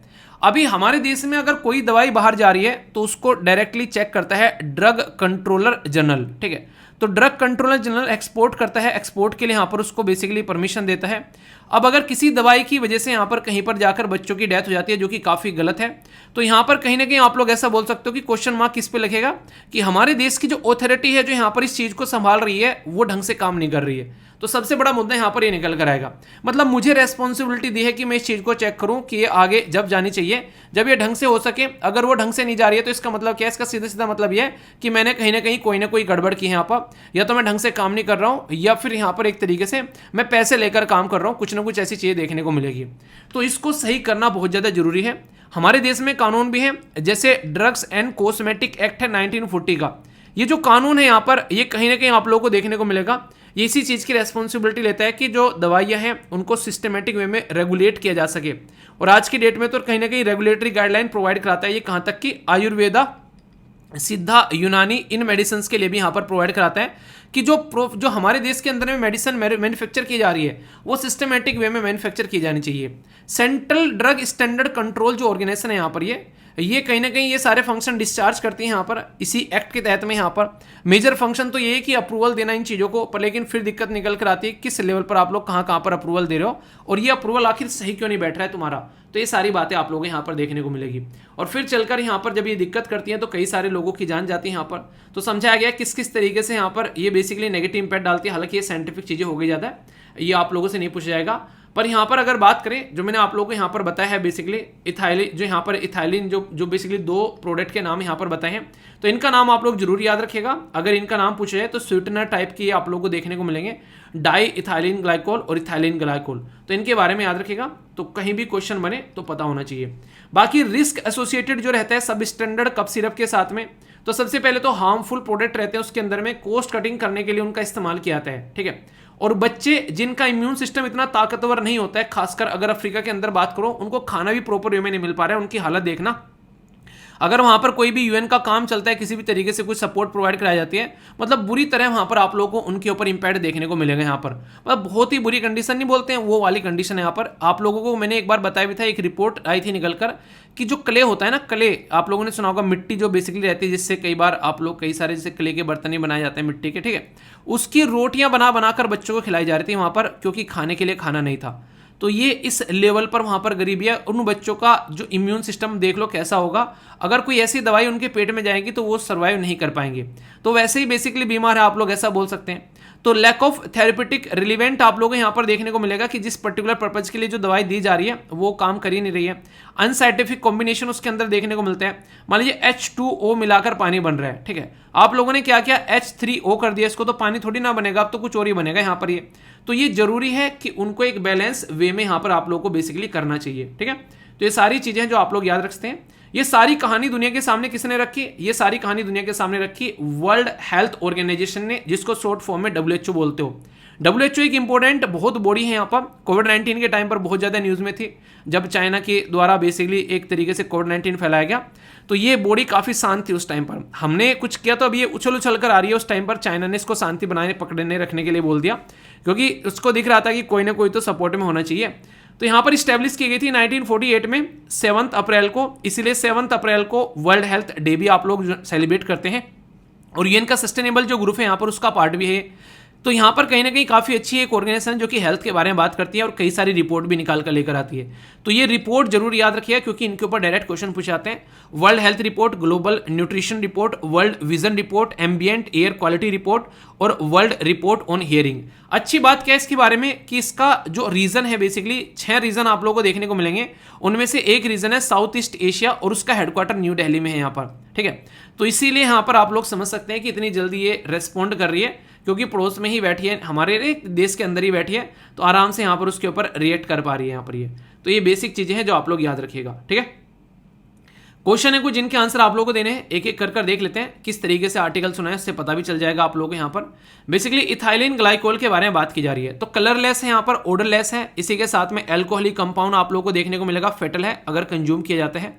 इसी के साथ में स्वीट टेस्ट आप लोगों को देखने को मिलेगा इथाइलिन ग्लाइकोल जो सिरप में यूज किया जाता है रूम टेम्परेचर पर। तो सोचो रूम टेम्परेचर भी अगर ऊपर नीचे हो गया तो भी यहाँ पर ये नेगेटिव इंपैक्ट डाल सकता है। मोस्टली यूज किया जाता है ऑटोमेटिव एंटी फ्रिजेंट के तौर पर, यहाँ पर जो मिलाया जाता है ना कि एक तरीके जमे ना चीजें, इस तरीके से raw material for the manufacturing of polyester fibre के अंदर में इसका इस्तेमाल किया जाता है। तो ये एप्लीकेशन है यहाँ पर जो कि आप लोग यहाँ पर देख सकते हैं। तो कौन कौन सी स्टेटमेंट करेक्ट है ये बताना है, तो सारी की सारी स्टेटमेंट आप लोग यहाँ पर इसकी करेक्ट देखने को मिलेगी, ठीक है। बाकी यहाँ पर WHO कौन कौन सी रिपोर्ट प्रस्तुत करता है, तो ये क्वेश्चन अटेम्प्ट करिएगा, इसका आंसर आप लोग क्या देखने को मिलेगा, ये सारी रिपोर्ट है, तो इसका आंसर डी देखने को मिलेगा। तो टॉपिक को तैयार करो अच्छे लेवल पर, तो आप लोग सारी चीजें अच्छे से कर पाओगे। एक और क्वेश्चन है, चलिए आप लोगों के लिए, WHO के बारे में बात की जा रही है, तो यूएन का सस्टेनेबल ग्रुप के साथ में कनेक्टेड है। WHO एक स्पेशलाइज एजेंसी है यूएन की, और WHO जो है वो सेलिब्रेट करता है सेम डे जैसे कि WHO जो है स्टेब्लिश किया गया उसको वर्ल्ड हेल्थ एक तरीके से डे के तौर पर, ठीक है। तो 1 ओनली 2 ओनली 3 क्या है सही आंसर, तो ये सारी की सारी बातें अभी आप लोगों को बताई, यहां पर भी आंसर सी हो गया, ठीक है। तो ये क्वेश्चन आप लोगों से बनते हैं इस तरीके से। तो टॉपिक को तैयार करने का आसान सा तरीका क्या है, पहले पढ़ो किसके बारे में बात की जा रही है, फिर उसकी बैकग्राउंड इन्फॉर्मेशन देखो, और फिर बैकग्राउंड इन्फॉर्मेशन के साथ में आप लोगों के सामने यहाँ पर ऑर्गेनाइजेशन भी आप लोग ही कवर हो गए, यहाँ पर उससे रिलेटेड क्वेश्चन भी प्रैक्टिस हो गए। तो इसके कहते हैं टॉपिक को बाल की खाल निकालना और सही तरीके से तैयार करना। तो कुछ बेसिक बैकग्राउंड इन्फॉर्मेशन के साथ में सारी चीजें आप लोगों के पास में, तो इसको आप लोग अच्छे से समझ सकते हैं, ठीक है। दोस्तों ये जो आर्टिकल है थोड़ा सा ध्यान से सुनना और डिफरेंट तरीके से सुनना, क्योंकि मैं चाह रहा हूं कि इस आर्टिकल को आप लोग समझो भी और कहीं ना कहीं इस आर्टिकल को आप लोग इंप्लीमेंट भी करो अपनी आने वाली जिंदगी के अंदर में। अभी मान लीजिए आप लोग कल को चलकर एक IAS ऑफिसर बनते हो, ठीक है। जब आप लोग IAS ऑफिसर बनते हो तो आप लोगों के बेसिकली अंडर में उस एरिया में सारे सिस्टम देखने को मिलेंगे, हेल्थ का सिस्टम भी देखने को मिलेगा, एजुकेशन का सिस्टम भी देखने को मिलेगा, मतलब जो भी सोसाइटी में खासकर काफ़ी बड़ा कंट्रीब्यूशन करते हैं और बेसिक एमिनिटीज़ जो है बेसिकली वो प्रोवाइड कराते हैं लोगों को, वो मैक्सिमम सारे के सारे डिपार्टमेंट जो हैं वो IAS के अंडर में यहाँ पर देखने को मिलते हैं। सोचो आप लोग जो है किसी पर्टिकुलर एरिया में IAS ऑफिसर बन गए और वहाँ पर स्कूल जो है वो बिल्कुल लो लेवल पर काम कर रहा है सरकारी का, ठीक है। और वहाँ पर सोचो उस पर्टिकुलर स्कूल के अंदर में बिल्कुल ही पढ़ाई नहीं हो रही है और गाँव के बच्चे जैसे तैसे जाकर अपनी ज़िंदगी वहाँ पर व्यतीत कर रहे हैं। तो सोचो उस स्कूल की एजुकेशन सिस्टम को कैसे बढ़ाया जा सकता है। तो यहाँ पर हालांकि इसके ऊपर कई बार डिबेट और डिस्कशन भी होते हैं कि कहीं ना कहीं आज के एरिया में जो MLA हैं, IAS ऑफिसर हैं, IPS ऑफिसर हैं, या फिर उस एरिया का कोई एक तरीके से साहूकार इंसान है, वो क्या करेगा, अपने बच्चों को पढ़ने के लिए विदेश भेज देते हैं। और इसीलिए हमारे देश में जो एजुकेशन सिस्टम है ग्राउंड लेवल पर आप लोगों को देखने को मिलेगा, 12वीं के बाद में लोग IIT में पढ़ना पसंद करते हैं, पर 12वीं से पहले कोई भी अपने बच्चे को जो है वो सरकारी स्कूल में, गवर्नमेंट स्कूल में पढ़ाना पसंद नहीं करता है। समझ रहे हैं आप लोग क्या कंडीशन है, हर एक इंसान को सरकारी जॉब चाहिए, पर कोई भी इंसान जो है अपने बच्चे को जो है वो सरकारी स्कूल में पढ़ाने के लिए तैयार नहीं है 12वीं से पहले। तो ये सिचुएशन देख सकते हैं। तो सरकारी डॉक्टर बनने के लिए भी कई सारे लोग तैयार रहते हैं कि हाँ यार अच्छा है, पर साइड में अपना प्रैक्टिस भी होती रहेगी प्राइवेट में और सरकार भी सैलरी देती रहेगी। पर कंडीशन घुमा फिरा कर यही रहती है कि सरकारी हॉस्पिटल में इंसान इलाज करवाने के लिए तैयारी नहीं है अपने बच्चे का या अपना। तो जरूरी है कि उस एरिया के पहले लीडर जो हैं उनको उसमें उतारा जाए। उनके बच्चे पहले सरकारी स्कूल में अगर पढ़े तो सोचो सरकारी स्कूल जो है वो 6 महीने के अंदर अंदर जो है उसकी काया पलट जाएगी। उस एरिया का एमएलए, उस एरिया का एमपी, उस एरिया का आईएएस ऑफिसर जो भी है, उस एरिया के जो बड़े बड़े लोग हैं सबके बच्चे सरकारी स्कूल में जा रहे हैं। प्राइवेट स्कूल वाले जो है भाई साहब उनकी तोती बोल जाएगी 1 मिनट के अंदर में। ऐसे ही हॉस्पिटल की बात आप लोग कर सकते हैं। लोग काम क्यों नहीं करते हैं? क्योंकि कोई चेक करने वाला ही नहीं है वहाँ पर। अगर है भी तो गरीब तबका है सोसाइटी का, वो बेचारों को फैसिलिटी मिल जाए वही बहुत बड़ी बात है। तो गांव के एरिया में प्राइमरी हेल्थ केयर सेंटर में जो डॉक्टर की अगर अवेलेबिलिटी देखें तो पहले 2005 की बात की जा रही है, यहाँ पर 17% थी, अभी बढ़कर 21 हुई है, यानी कि 4 बढ़ी है। वो भी कोविड-19 निकल गया सर पे से, तब बात कर रहा हूँ मैं। Specialise rural community health centre की बात करें तो ये 46 थी, अब 68 हो गई है। जो नर्स वगैरह होती है, मिडवाइफ्स वगैरह होती हैं, उनकी संख्या 4.7 थी तो 27 हुई है। ये अच्छी खासी इंक्रीज हुई है। अभी ये आर्टिकल क्यों आप लोगों से डिस्कस किया जा रहा है? अभी ये कह रहे हैं कि जो डॉक्टर की डिग्री होती है, मेडिकल की जो डिग्री वगैरह होती है, उनका टाइम ड्यूरेशन थोड़ा सा शॉर्ट कर दिया जाए। शॉर्ट मतलब है कि एक बच्चे को पैदा होने में 9 महीने लगते हैं, तो ये लोग ये कह रहे हैं कि 9 महीने पैदा मत करो, इस बच्चे को जो है 5 महीने में पैदा करो, ताकि आगे चल के हम लोग जो है बच्चे का इस्तेमाल कर सकें। यानी कि एक तरीके से अपने लिए देश के अंदर में, मान लीजिए आर्मी में डालना है ले जाके, कुछ भी काम ऐसे करवाना है कि आप बच्चे को फटाफट बड़े करो फिर इनसे आर्मी में लगवाएंगे या फिर इनसे कुछ काम करवाएंगे, तो वाली बात हो रखी है। तो ये कहिए क्या ये कंडीशन जो यहाँ पर बोली जा रही है कि टाइम ड्यूरेशन थोड़ा सा शॉर्टर कर दो, तो क्या ये डॉक्टर की जो बेसिकली शॉर्टेज की जो कंडीशन है क्या उसको सुधार सकती है? तो इसके चलते यहाँ पर अभी बात देखने को मिली। तो वेस्ट बंगाल के जो चीफ मिनिस्टर हैं ममता बनर्जी जी, उनके द्वारा पूछा गया हेल्थ डिपार्टमेंट से कंसिडर किया जाए कि 3 ईयर का डिप्लोमा कोर्स जो है वो मेडिकल प्रैक्टिशनर को दिया जाए, ताकि यहाँ पर प्राइमरी हेल्थ केयर सेंटर के अंदर में एटलीस्ट अवेलेबिलिटी उनकी कराई जा सके। तो ये दोनों ही तरीके से अच्छी भी बात है और सोचने वाली भी बात है, क्योंकि हेल्थ केयर के बारे में जब मैं आप लोगों से बात कर रहा हूँ तो यहाँ पर स्टेट के बारे में बात की जा रही है। तो आप लोगों को पता होगा संविधान के अंदर में 7वें शेड्यूल में जब आप लोग जाते हैं तो यूनियन लिस्ट है, इसी के साथ में स्टेट लिस्ट है और कॉन्करेंट लिस्ट है, यानी कि समवर्ती सूची आप लोगों को देखने को मिलती है राज्य की और यूनियन की। तो इसमें हेल्थ वाला जो टॉपिक है वो आप लोगों को स्टेट लिस्ट के अंदर में आता है। तो स्टेट गवर्नमेंट के पास में इस मुद्दे को डिस्कस करने के लिए, इसके ऊपर डिसीजन लेने के लिए पावर है, ये आप लोग यहाँ से समझ सकते हैं। तो उसी के बारे में यहाँ पर मैं आप लोगों से बात कर रहा हूँ। तो यहाँ पर रीजन क्या है, आखिर गांव वाले एरिया में लोग जो है डॉक्टर क्यों नहीं जाते हैं? इसके से आप लोगों का रीजन पूछा है तो आप लोग क्या रीजन दोगे? कोई भी 2-4 अच्छे रीजन बताओ, ताकि मुझे भी सुनने में लगे कि हाँ आप लोग सोच पा रहे हो। सोच कर देखो 2 मिनट के लिए, आखिर गांव वाले एरिया में आखिर ऐसा प्रपोजल लाने की कोशिश की जा रही है, रीजन क्या है कि यहाँ पर डॉक्टर की कमी होती है? अगर ध्यान से आप लोग देखोगे, सबसे पहले तो यहाँ पर गाँव में अगर कोई डॉक्टर जाकर रहता है तो यहाँ पर उसको फैसिलिटी नहीं मिल पाती है, जो फैसिलिटी उसको सिटी में मिल जाएगी। ठीक है, तो ये देखने को मिलेगा आप लोगों को। तो कहीं ना कहीं उनको प्रैक्टिस करने का मौका नहीं मिलता है। सिटी में रहेंगे तो अपना जॉब भी करेंगे और प्रैक्टिस भी कर लेंगे, प्राइवेट में जाकर आसानी रहेगी। ठीक है, कॉस्ट ऑफ रिक्रूटमेंट जो है वो काफ़ी ज़्यादा टफ रहता है, उसमें एक तरीके से लंबा प्रोसीजर रहता है, पैसा भी अच्छा खासा लगता है। और जो इंसान दुनिया भर का पैसा देकर आज के डेट में डिग्री ले रहा है मेडिकल की, वो कोशिश करेगा कि उस पैसे को फिर कमाया भी जाए। तो इसलिए वो सरकार के किसी भी झमेले में न पड़कर वो अपना प्राइवेट प्रैक्टिस करना स्टार्ट कर देता है। वो अलग बात है कि आधी बार चलते हैं आधी बार नहीं चलते हैं, इसलिए वो गवर्नमेंट भी जॉब पकड़े रहते हैं, पर सिटी में काम करना ज़्यादा पसंद करते हैं। ठीक है, तो ये देखने को मिलेगा। इसी के साथ में बेसिक ढांचा जो होता है, जहाँ पर ये जा रहे हैं, जिस हॉस्पिटल में जा रहे हैं वहाँ पर बेसिक ढांचा ही नहीं है, तो इनको लगता है यार कहाँ आकर पड़ गए, अपनी एफिशिएंसी का भी इस्तेमाल नहीं कर पा रहे ढंग से। ये चीज़ें आप लोगों को यहाँ पर देखने को मिलती हैं। तो बहुत सारे ऐसे इश्यूज़ हैं, शॉर्टर रहते हैं, जिसकी वजह से डॉक्टर आज के डेट में वो गाँव में जाना पसंद नहीं करते हैं। और आज के डेट में तो ऑनलाइन फैसिलिटी हो गई कि भाई साहब बता दो, मैं कहीं पर भी हूँ, तुम्हारा इलाज कर दूंगा, बस बता देना मुझे, तुम्हारा इलाज तुम तक पहुँच जाएगा। तो ये चीज़ें आप लोग यहाँ पर इसकी कंडीशन आप लोग देख सकते हैं। ठीक है, तो प्रपोजल लाया गया ताकि यहाँ पर एड्रेस किया जा सके जो प्राइमरी हेल्थ केयर सेंटर में जो डॉक्टर की जो पोस्ट है वो खाली पड़ी है, उसके चलते। क्योंकि गांव वाले लेवल में देखोगे वहाँ पर कई बार तो दवाइयाँ तक देखने को मिलती है उसके अंदर में। तो अगर इसको ढंग से इंप्लीमेंट कर दिया जाए तो ये सीधा एक बेसिक इंसान की रिक्वायरमेंट पूरी करेगा, जो अपने गांव को छोड़कर शहरों में इलाज करवाने जाते हैं बिना पैसा होते हुए भी। तो उनकी समस्याओं को सुधारता हुआ यहाँ पर ये नजर आएगा, ऐसा आप लोग यहाँ पर बोल सकते हैं। बेनिफिट क्या है? इंक्रीज करेगा availability of the medical professional in the rural area, इसी के साथ में रैपिड जो आप लोगों को रेस्पॉन्स देखने को मिलेगा हेल्थ केयर की रिक्वायरमेंट में, कोस्ट इफेक्टिव रहेगा और प्राइमरी हेल्थ केयर सेंटर को बढ़ावा देगा।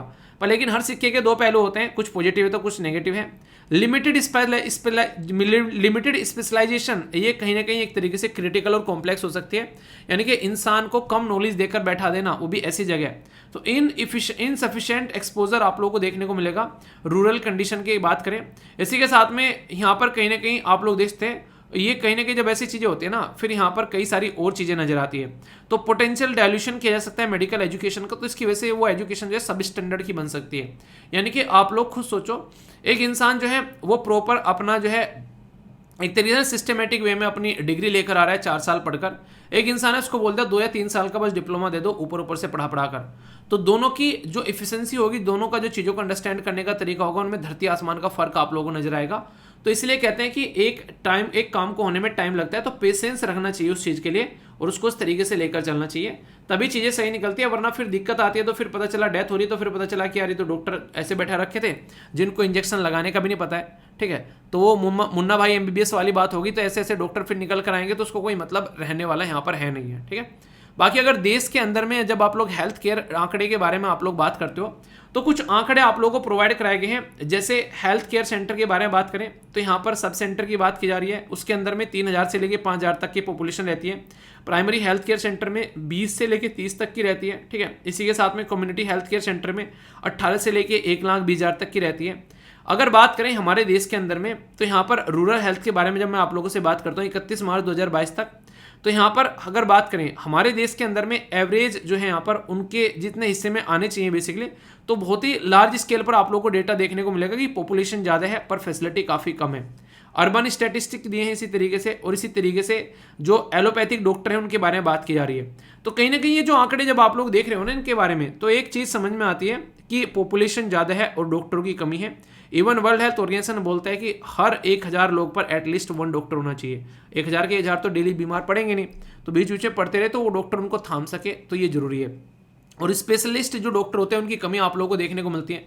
हमारे देश में मेडिकल सीट काफ़ी कम है, तो उसकी कंडीशन यहाँ पर निकल कर आती है, तो उनके ऊपर भी काम करना जरूरी है। आप लोग देखो कोई पर्टिकुलर अगर आज के डेट में एक इंसान की बॉडी ये इंटरेस्टिंग है, एक इंसान का शरीर देखो आप लोग पूरा, और उस शरीर को देखने के बाद में आप लोग ये देखना कि ये इंसान जो है उसके बालों का अलग डॉक्टर है, आंखों का अलग डॉक्टर है, कानों का अलग डॉक्टर है, गले का अलग डॉक्टर है, स्किन का अलग डॉक्टर है। सारी जो बीमारी है उनके अलग अलग स्पेशलिस्ट आप लोगों को देखने को मिलेंगे, ठीक है। जैसे गायनोकोलॉजिस्ट हो गया, फिजिशियन हो गया, जो यहाँ पर जो पेडिस्ट्रिशियन हो गया, तो ये कई तरीके के इस तरीके डॉक्टर निकल कर आते हैं। तो कहीं ना कहीं पूरी बॉडी जो है इंसान की अगर आप लोग ध्यान से देखोगे, ये पूरा एक तरीके से डॉक्टरों के लिए व्यापार का केंद्र है, ठीक है।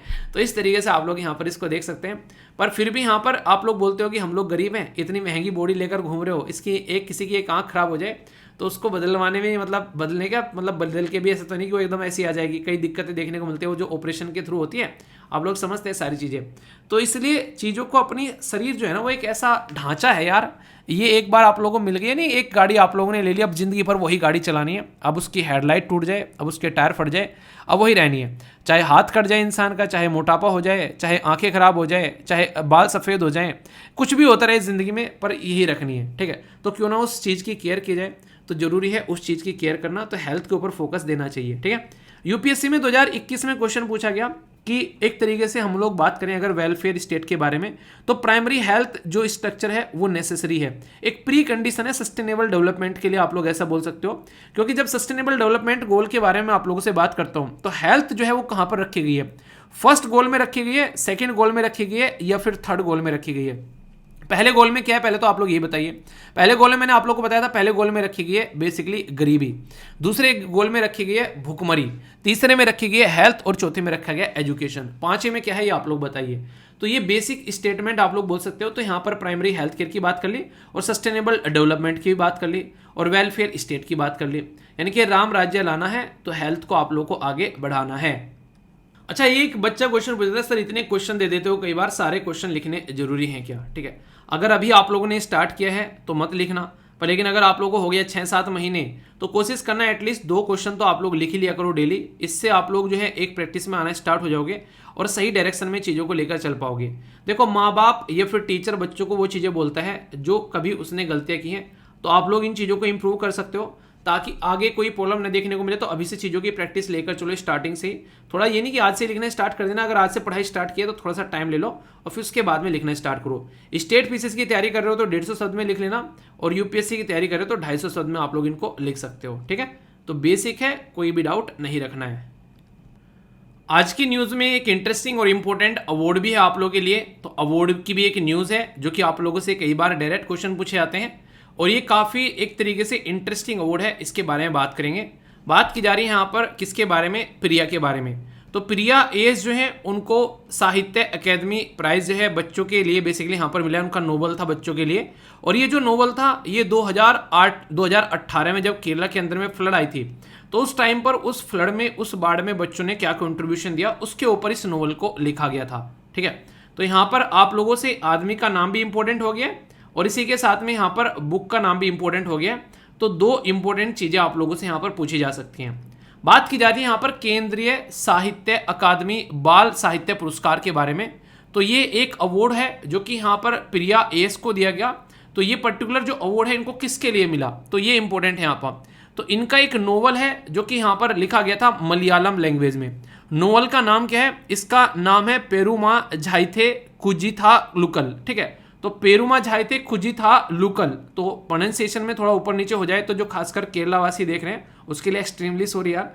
कई बार ऐसे शब्द रहते हैं जो कि थोड़े डिफरेंट रहते हैं प्रोनाउंस करने, क्योंकि हर एक इंसान का प्रोनाउंसिएशन का तरीका अलग है। जैसे आप लोग ना इंग्लिश जब बोलते हो तो एक इंडियन इंग्लिश बोल रहा है, एक ब्रिटेन का इंसान इंग्लिश बोल रहे हैं, तो इसी तरीके से तो अगर कुछ ऐसा हुआ करे तो उसके लिए एक्सट्रीमली सॉरी। ठीक है, पहले ही बोल दे रहा हूं मैं। ये जो नोवेल है यहाँ पर, ये 2018 में जो केरला में बाढ़ आई थी उसमें बच्चों ने जो अपना रोल प्ले किया यूनिटी के साथ में, कैलेमिटी को जिस तरीके से बच्चों ने डील किया, तो उसको अप्रिशिएट किया जा रहा है इसके अंदर में। तो ये कहीं ना कहीं काफी प्रेस्टिजियस अवार्ड है हमारे देश के अंदर में, खासकर बच्चों के लिटरेचर के लिए दिया जा रहा है। और कहीं ना कहीं जो प्रेजेंट किया जा रहा है यहाँ पर साहित्य अकादमी के द्वारा outstanding contribution in this field, यानी कि इस फील्ड में क्या क्या कंट्रीब्यूशन है। और कहीं ना कहीं जब किसी को मिलता है ना कोई ऐसा अवार्ड, तो ऑथर जो है वो एनकरेज होते हैं, और हाँ इस तरीके की चीजें और लिखी जा सकती है। अब बच्चों की ग्रोथ है, बेसिकली बच्चों के लिटरेचर की ग्रोथ के बारे में बात की जा रही है। तो इंसान का नाम, नोवेल का नाम, और यहाँ पर लैंग्वेज जो है वो मलयालम है जिसमें यहाँ पर ये दिया गया है। और केरला फ्लड के ऊपर बेसिकली यहाँ पर ये देखने को मिला। जब उस टाइम पर केरला में फ्लड थी उस टाइम पर यूपीएससी ने मेंस तक में क्वेश्चन पूछ लेते कि फ्लड और लैंडस्लाइड को किस तरीके से टैकल किया जा सकता है। कुछ ऐसा क्वेश्चन यहाँ पर उसके द्वारा ही बनाया गया था। तो ज्योग्राफी के अंदर में आप लोगों से यहाँ पर क्वेश्चन बन सकता है। तो इस तरीके की इंसिडेंट के ऊपर में किताब लिखना और उसको फिर अवार्ड मिल जाना, तो ये सारी की सारी बैकग्राउंड इन्फॉर्मेशन फिर आप लोगों के लिए इंपॉर्टेंट हो जाती है। ठीक है, तो ये काफी इंपॉर्टेंट था। तो किताब और इंसान दोनों के बारे में पता होना चाहिए। दोस्तों ये है वो सेक्शन जो मैंने आप लोगों को स्टार्टिंग में बोला था कि कुछ अपग्रेड करेंगे आज के न्यूज़पेपर में। तो आप लोगों के लिए सेक्शन डिवाइड कर दिए गए। जैसे यहाँ पर नेशनल लेवल की न्यूज़ हो गई, फिर स्टेट लेवल की न्यूज़ देखने को मिलेगी। इसी तरीके से इकोनॉमी के बारे में हम लोग कुछ बात करेंगे। फिर इसी तरीके से हम लोग डिफेंस के बारे में भी यहाँ पर कुछ बात करेंगे। तो यहाँ पर कई सारे सेक्शन आप लोगों को यहाँ पर देखने को मिलेंगे। तो आप लोगों के लिए पूरा एक तरीके से ना आप लोग बोल सकते हैं जिससे न्यूज़पेपर होता है पूरा, तो बिल्कुल एक इस तरीके का पैटर्न आप लोगों का बना दिया है ताकि हर एक दिन में सारी चीज़ें आप लोगों के सामने निकल कर आए और आप लोग उसको एंजॉय करें। चलिए पहले डिफेंस न्यूज़ के साथ में स्टार्ट करते हैं। पहली न्यूज़ आप लोगों के सामने है इंडिया और मालदीव की ज्वाइंट मिलिट्री एक्सरसाइज रिसेंटली अभी कंक्लूड हुई। यहाँ पर एनडीए सीडीएस अगर आप लोग तैयारी कर रहे हैं खासकर डिफेंस की, तो इंपॉर्टेंट हो जाती है इंडिया और मालदीव की एक्सरसाइज जिसका नाम है यहाँ पर इक्वेरिन। इक्वेरिन के बारे में एक इंपॉर्टेंट बात आप लोग याद रखिएगा, इसका जब मीनिंग आप लोग देखेंगे तो इसका मतलब निकल कर आएगा फ्रेंडशिप। अभी एक स्टेट पीसीएस के अंदर में ये क्वेश्चन पूछा गया कि इक्वेरिन का मतलब क्या होता है, ना तो ये पूछा गया किसकी डिफेंस एक्सरसाइज है, क्या है, फलान ढिमकाना है। तो इस तरीके से भी आप लोगों से डायरेक्ट क्वेश्चन बनते हैं। तो इक्वेरिन का मतलब क्या हो गया, यहाँ पर ये हो गया बेसिकली डिफेंस एक्सरसाइज है, बेसिकली इसका मतलब फ्रेंडशिप। फ्रेंडशिप इसको मालदीवियन लैंग्वेज में आप लोग बोलते हो। 12वां संस्करण ज्वाइंट मिलिट्री एक्सरसाइज का भी यहाँ पर देखने को मिला इंडिया और मालदीव के अंदर द्वारा यहाँ पर। तो ये कहाँ पर हुई, ये उत्तराखंड के अंदर में हुई। उत्तराखंड के अंदर में बेसिकली चाउबाटिया जो पर्टिकुलर रीजन है यहाँ पर आप लोगों को यहाँ पर ये देखने को मिली 11 से लेके 24 जून तक का। ठीक है, तो ये बहुत ही इंपॉर्टेंट है। इससे पहले जो इसका लास्ट जो संस्करण हुआ था, इनके 11वां जो संस्करण हुआ था वो इसका हुआ था मालदीव के अंदर में। तो बेसिकली कब हुआ था, 2021 में। तो 11वें के बाद में 12वां जो है 23 में हो रहा है अभी, तो ड्यूरेशन में भी हो रहा है। तो इसलिए भी एक डायरेक्ट क्वेश्चन आप लोगों से यहाँ पर बन सकता है। बेसिक इसके बारे में याद रखिएगा। ओके, आइए पेटी बांध लो, आप लोगों को मालदीव लेके चलता हूँ। इंडियन ओशन के अंदर में बड़ी ही प्यारी सी एक कंट्री है। अक्सर लोग जो होते हैं इसके लिए बेसिकली घूमने जाते हैं, खासकर अभी कई सारे दोस्त थे जिनकी शादी हुई तो बोले सर, बोले कि भैया मालदीव घूम के आ रहे हैं। मैंने कहा बढ़िया यार, एंजॉय करो, चलो घूम के आओ, चलना हो तो बता देना। मैंने कहा बस एंजॉय करो, अपने देश में घूम लो पहले, जब देखेंगे बाहर घूमने का। तो मालदीव है बड़ा ही प्यारा एक कंट्री, आप लोग बोल सकते हैं इंडियन ओशन में, ठीक है। तो ये बेसिक चीज़ें हैं जो आप लोग यहाँ पर याद रख सकते हैं। एक और है यहाँ पर, बेसिकली इंडियन एयरफोर्स के द्वारा रिसेंटली कैरी आउट की गई यहाँ पर, ये है एक्सरसाइज जिसका नाम है रण विजय। तो रण विजय, तो ये इंडियन एक्सप्रेस के अंदर कवर की गई रण विजय एक्सरसाइज यहाँ पर। तो यहाँ पर जो रण विजय है यहाँ पर इसका फोकस एरिया है कैसे हम लोग इंटीग्रेटेड ऑपरेशन लेकर चल सकते हैं। तो इंडियन एयरफोर्स के द्वारा ये एक्सरसाइज रण विजय जो है ये बेसिकली एक तरीके से फोकस है इंटीग्रेटेड इलेक्ट्रॉनिक वॉरफेयर की बात की जा रही है। आज की डेट में जमाना कुछ ऐसा है कि हम लोग ऑनलाइन चीज़ों के ऊपर ही फोकस कर रहे हैं, खासकर आज की डेट में देखो साइबर वारफेयर के बारे में बातें करते हैं। तो हर एक चीज़ के लिए तैयार रहने की जरूरत है। एक्सरसाइज कहाँ पर हुई, ये हुई कहाँ पर, ये हुई प्रयागराज के अंदर में, जो हेडक्वार्टर कमांड है वहाँ पर ये देखने को मिला। फुल ऑपरेशन यहाँ पर आप लोगों का देखने को मिला। ऑल कम्बैट जो भी एसिड्स हैं उनको बेसिकली इस्तेमाल करने की कोशिश की, डे एंड नाइट में कैसे इस्तेमाल कर सकते हैं, और सुखोई 30 का भी इस्तेमाल किया गया। आप लोगों को याद होगी बॉर्डर मूवी, उसमें जैकी श्रॉफ जो है वो एयरफोर्स में रहते हैं और सनी देओल जो है वो आर्मी में रहते हैं। तो बेसिक वहाँ पर क्या रहता है, बेसिक यहाँ पर ये रहता है कि हमारे पास में उस टाइम पर ऐसे जहाज नहीं होते हैं कि वो नाइट का ऑपरेशन कंप्लीट कर सके, इसलिए मॉर्निंग तक वेट करना पड़ता है हमारी आर्मी को, तब जाकर एयरफोर्स आती है और तब जाकर उनके जो है छक्के छुड़ाती है। तो अब आज की डेट में हमारे पास में ऐसे वेपन है जो डे और नाइट, हवा, आंधी, तूफान, बारिश हर जगह काम करते हुए नजर आएंगे। तो ये स्ट्रेंथ आप लोगों को देखने को मिल रही है। तो रण विजय एक्सरसाइज प्रयागराज में देखने को मिली, day and night operation, Sukhoi 30 का भी इस्तेमाल किया गया, कैसे हम लोग चीज़ों को इस्तेमाल कर सकते हैं ये देखा गया, ठीक है। तो ये एक इंटरेस्टिंग इन्फॉर्मेशन है जो याद रख सकते हैं। आइए एक जगह और विजिट करा देते हैं, आज इतनी सारी विजिट हो गई आप लोग की, मजा आ जाएगा, ठीक है ना। तो कहाँ लेके चलते हैं, कहाँ पर, ये है मोम्बासा। ये मोम्बासा एग्जैक्ट लोकेशन आप लोगों को कीनिया के अंदर में देखने को मिलेगी। यहाँ पर क्यों घुमा रहा हूँ मैं आप लोगों को, यहाँ पर इसलिए घुमा रहा हूँ कि क्योंकि आईएनएस जो सुनन्या है यहाँ पर उसके द्वारा विजिट किया गया कीनिया के अंदर में मोम्बासा में, यहाँ पर बायलेटरल अपने जो स्ट्रेंथ है उसको बढ़ाने के लिए। अभी यहाँ पर जून के महीने में आप लोगों को देखने को मिला 20 से लेकर 23 तक का यहाँ पर ये विजिट की गई। और हमारी जो थीम थी ओशियन रिंग, यहाँ पर बात की जा रही थी ओशियन रिंग ऑफ योगा, तो उस थीम को सपोर्ट करने की भी कोशिश की जा रही है, ठीक है। इसी के साथ में यहाँ पर केनिया के अंदर में नेवल शिप के साथ में, जो कि अभी रिसेंटली यहाँ पर एक पैसेज करके एक्सरसाइज थी, उसमें भी हमारे द्वारा पार्टिसिपेट किया गया और हमारे देश की जो हाई कमिश्नर है उनके द्वारा यहाँ पर इसको अटेंड किया गया, ठीक है। तो ये बेसिक चीज़ें हैं जो आप लोग याद रखते हैं। तो लोकेशन जरूर याद रखेगा कि मोम्बासा कहाँ पर है, ठीक है। तो यहाँ पर 3 एक्सरसाइज हम लोगों ने देख ली यहाँ पर डिफेंस के अंदर में। एक तो हो गई यहाँ पर आप लोग की म्यांमार वाली इक्वेरियन, ठीक है। तो कोई कंफ्यूजन नहीं होना चाहिए, हिंदी और इंग्लिश में दोनों मिल जाती हैं आप लोगों को, तो इसको आप लोग अच्छे से यूज कर लेना। दूसरा हो गया यहाँ पर सुनन्या, ये आप लोगों से डायरेक्ट पूछा जा सकता है, ठीक है। और तीसरा आप लोगों को यहाँ पर देखने को मिला रण विजय, ठीक है। तो 3 एक्सरसाइज हो गई, डिफेंस की न्यूज है तीनों, कंफ्यूजन नहीं होना चाहिए। अब बात करेंगे इकोनॉमी यानी कि अर्थव्यवस्था के बारे में। ये एक ऐसी न्यूज है जो कि आप लोग इकोनॉमी के साथ साथ में एजुकेशन में भी आप लोग इसको इंक्लूड कर सकते हो। और बात की जा रही है वर्ल्ड बैंक के बारे में। वर्ल्ड बैंक के द्वारा अभी यहाँ पर 255 मिलियन का लोन अप्रूव किया गया है हमारे देश के अंदर में टेक्निकल एजुकेशन को इम्प्रूव करने के लिए।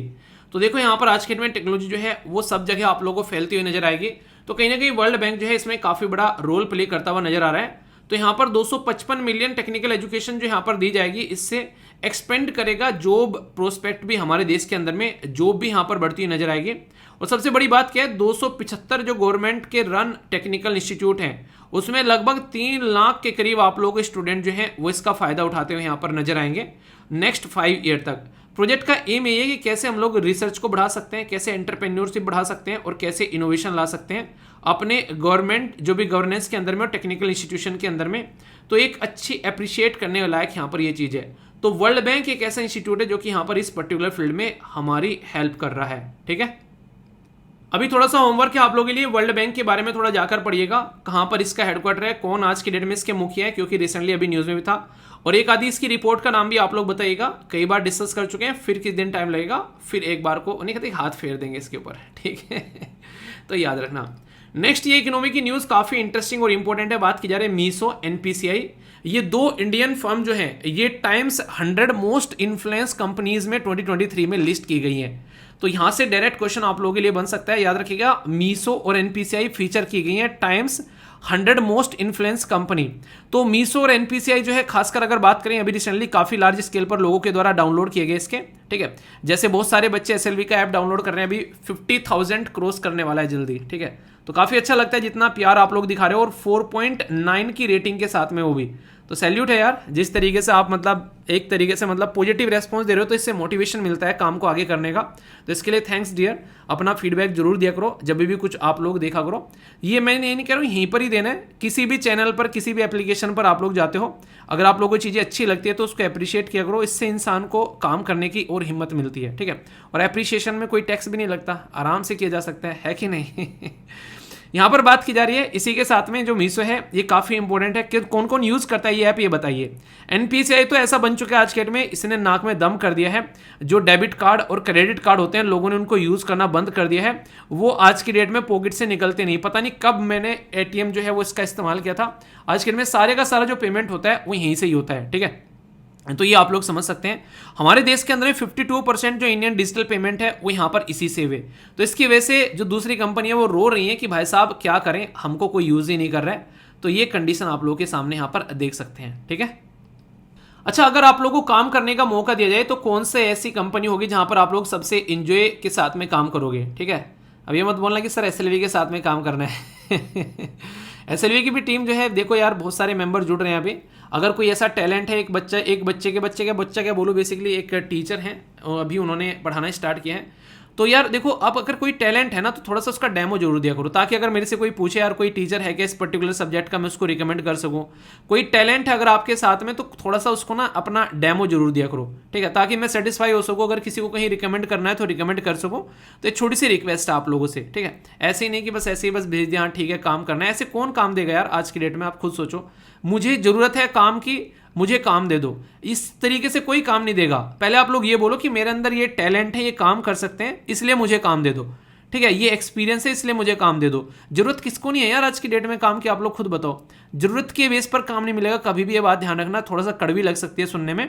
टैलेंट के बेस पर काम मिलेगा। अगर टैलेंट है तो बोलो, कोई भी काम देगा भागकर, किसी के सामने हाथ नहीं फैलाना, अपने टैलेंट के बेस पर काम लेना है, ये बात ध्यान रखना, ठीक है। एनटीपीसी जो है यहाँ पर ये एक ऐसी कंपनी है जो कि मोस्ट प्रेफर्ड कंपनी है जिसमें लोग जॉब करना पसंद करते हैं। 2023-24 के अंदर भी यहाँ पर देखने को मिली। तो लार्जेस्ट पावर जनरेटर है यहाँ पर, रिकॉग्नाइज करते हैं यहाँ पर कहीं ना कहीं इसके अंदर में जो लोग काम करते हैं वो मोस्ट प्रेफर्ड जो यहाँ पर इसको बेसिकली वो बोला गया अभी यहाँ पर। तो टीम मार्क्समैन के द्वारा यहाँ पर इसको पब्लिश किया गया।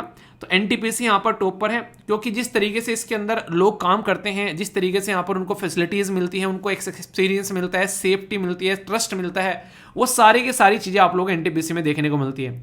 तो इसलिए यहाँ पर सैल्यूट है एनटीपीसी को, इतने शानदार तरीके से काम कर रहे हैं कि लोगों की पहली पसंद बने हुए आज की डेट में भी। आप लोगों की क्या राय है, अगर आप लोगों को मौका मिले अपने देश की कंपनी में काम करने के लिए, तो कौन सी ऐसी कंपनी है जिसमें आप लोग काम करना पसंद करेंगे? मुझे पता है मैक्सिमम तो टीसीएस बोलते हैं। बताइए जरा, मैं गवर्नमेंट पीएसयूज के बारे में बात कर रहा हूँ, ना कि किसी प्राइवेट कंपनी के बारे में, ठीक है। तो ये बताना कि किसके साथ में आप लोग काम करना पसंद करेंगे।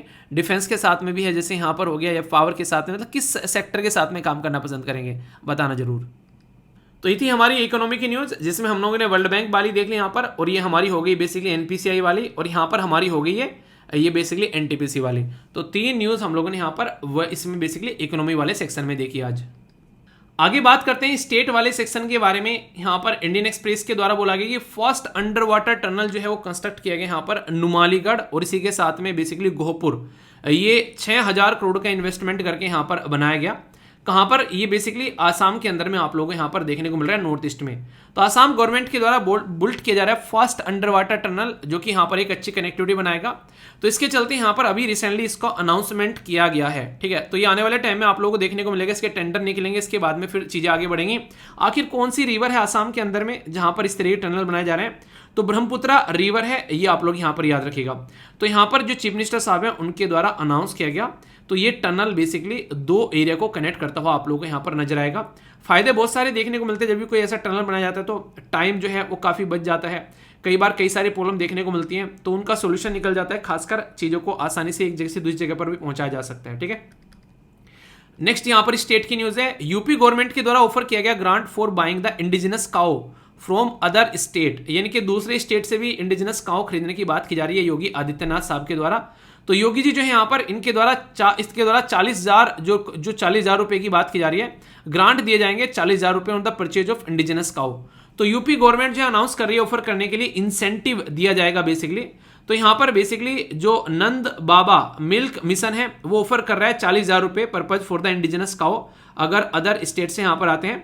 और इसके चलते देखिए कहीं ना कहीं आप लोग देखते हैं जैसे साहिवाल हो गया, कई से आप लोग देखते हैं यहाँ पर, इसी के साथ में थार पाकर हो गया, गिर हो गया, ये हमारी काउ है इंडिजिनस काउ में आप लोग कई सारे फायदे देखने को मिलेंगे। दूध कई बार हो सकता है कम दे, पर लेकिन अपनी खुद की कहते हैं ना कि लोकल जो एक तरीके से हमारी जो प्रजाति होती है वो काफी अच्छी होती है, उनको प्रिजर्व करना भी हमारा काम है कहीं ना कहीं, ऐसा बोल सकते हैं। ठीक है, हिमाचल प्रदेश के अंदर बात की जा रही है डेडिकेटेड टास्क फोर्स की ड्रग जो भी यहाँ पर नशीली दवाइयां हैं उनसे कैसे बचा जाए, उसके लिए यहाँ पर काम किया जा रहा है। तो हिमाचल प्रदेश के द्वारा डेडिकेटेड किया जा रहा है इसके लिए बेसिकली कि कैसे इसको रोका जाए। तो चीफ मिनिस्टर साहब जो है यहाँ पर, जिनका नाम है सुखविंदर सिंह, ठीक है, तो उनके द्वारा अनाउंस किया गया यहाँ पर ये पर्टिकुलर पर्पज। आप लोग बोल सकते हैं कि जब हेल्थ के बारे में आप लोग बात करते हैं तो इवन हमारे डीपीएसपी के अंदर भी आप लोगों को देखने को मिलता है। डीपीएसपी के अंदर directive principle of state policy में आप लोगों से मैंने डिस्कस किया था पार्ट 4 के अंदर में कौन सा आर्टिकल है जो कि स्टेट की रेस्पॉन्सिबिलिटी बोलता है कि आप लोगों को ये दवाइयों को कम्बैट इनको रोकना है कि कोई नशीले पदार्थ जो है वो समाज में देखने को नहीं मिले। तो ये बताना है, तो देखता हूं कौन कौन इसके बारे में बताता है। तो उसी को कम्बैट करने की बात यहां पर की जा रही है हिमाचल प्रदेश के अंदर में, तो इसको लेकर आप लोग यहां पर याद रख सकते हैं। ठीक है, तो बेसिक न्यूज है यहां पर, ये थी स्टेट की न्यूज जिसमें हम लोगों ने 3 न्यूज देखी। एक तो यहां पर ये होगी टनल की, दूसरी होगी गाय वाली, और तीसरी होगी यहां पर ये दवाई वाली। ठीक है, तो बेसिकली जरूरी है यहाँ पर हेल्थ इज वेल्थ, आप लोगों ने सुना है ना, ये यहाँ पर दिख भी जाता है रियलिटी में जब ढंग से यूज किया जाता है। आइए खेल की सुर्खियों के बारे में अगर बात की जाए यहाँ पर, तो यहाँ पर खेल के बारे में हम लोग बात करते हैं।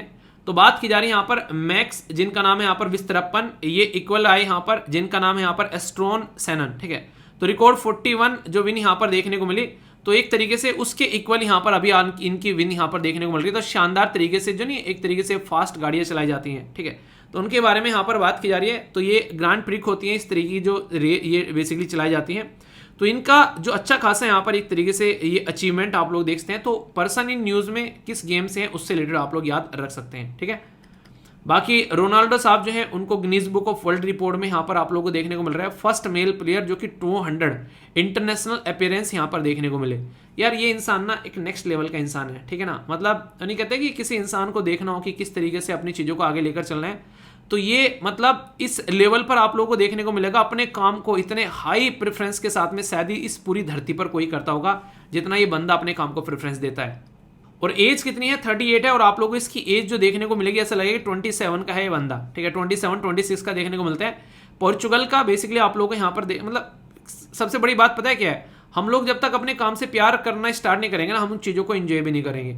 तो जब तक हम लोग काम कर को एंजॉय नहीं करेंगे तब तक हमारा मजा नहीं आएगा। तो हमेशा काम को एंजॉय करने की भी कोशिश करो। ठीक है, तो ये यहाँ पर स्पोर्ट्स से रिलेटेड न्यूज़ है, कुछ हल्का सा इसके बारे में भी आप लोग याद रखते हैं, कन्फ्यूजन नहीं होना चाहिए।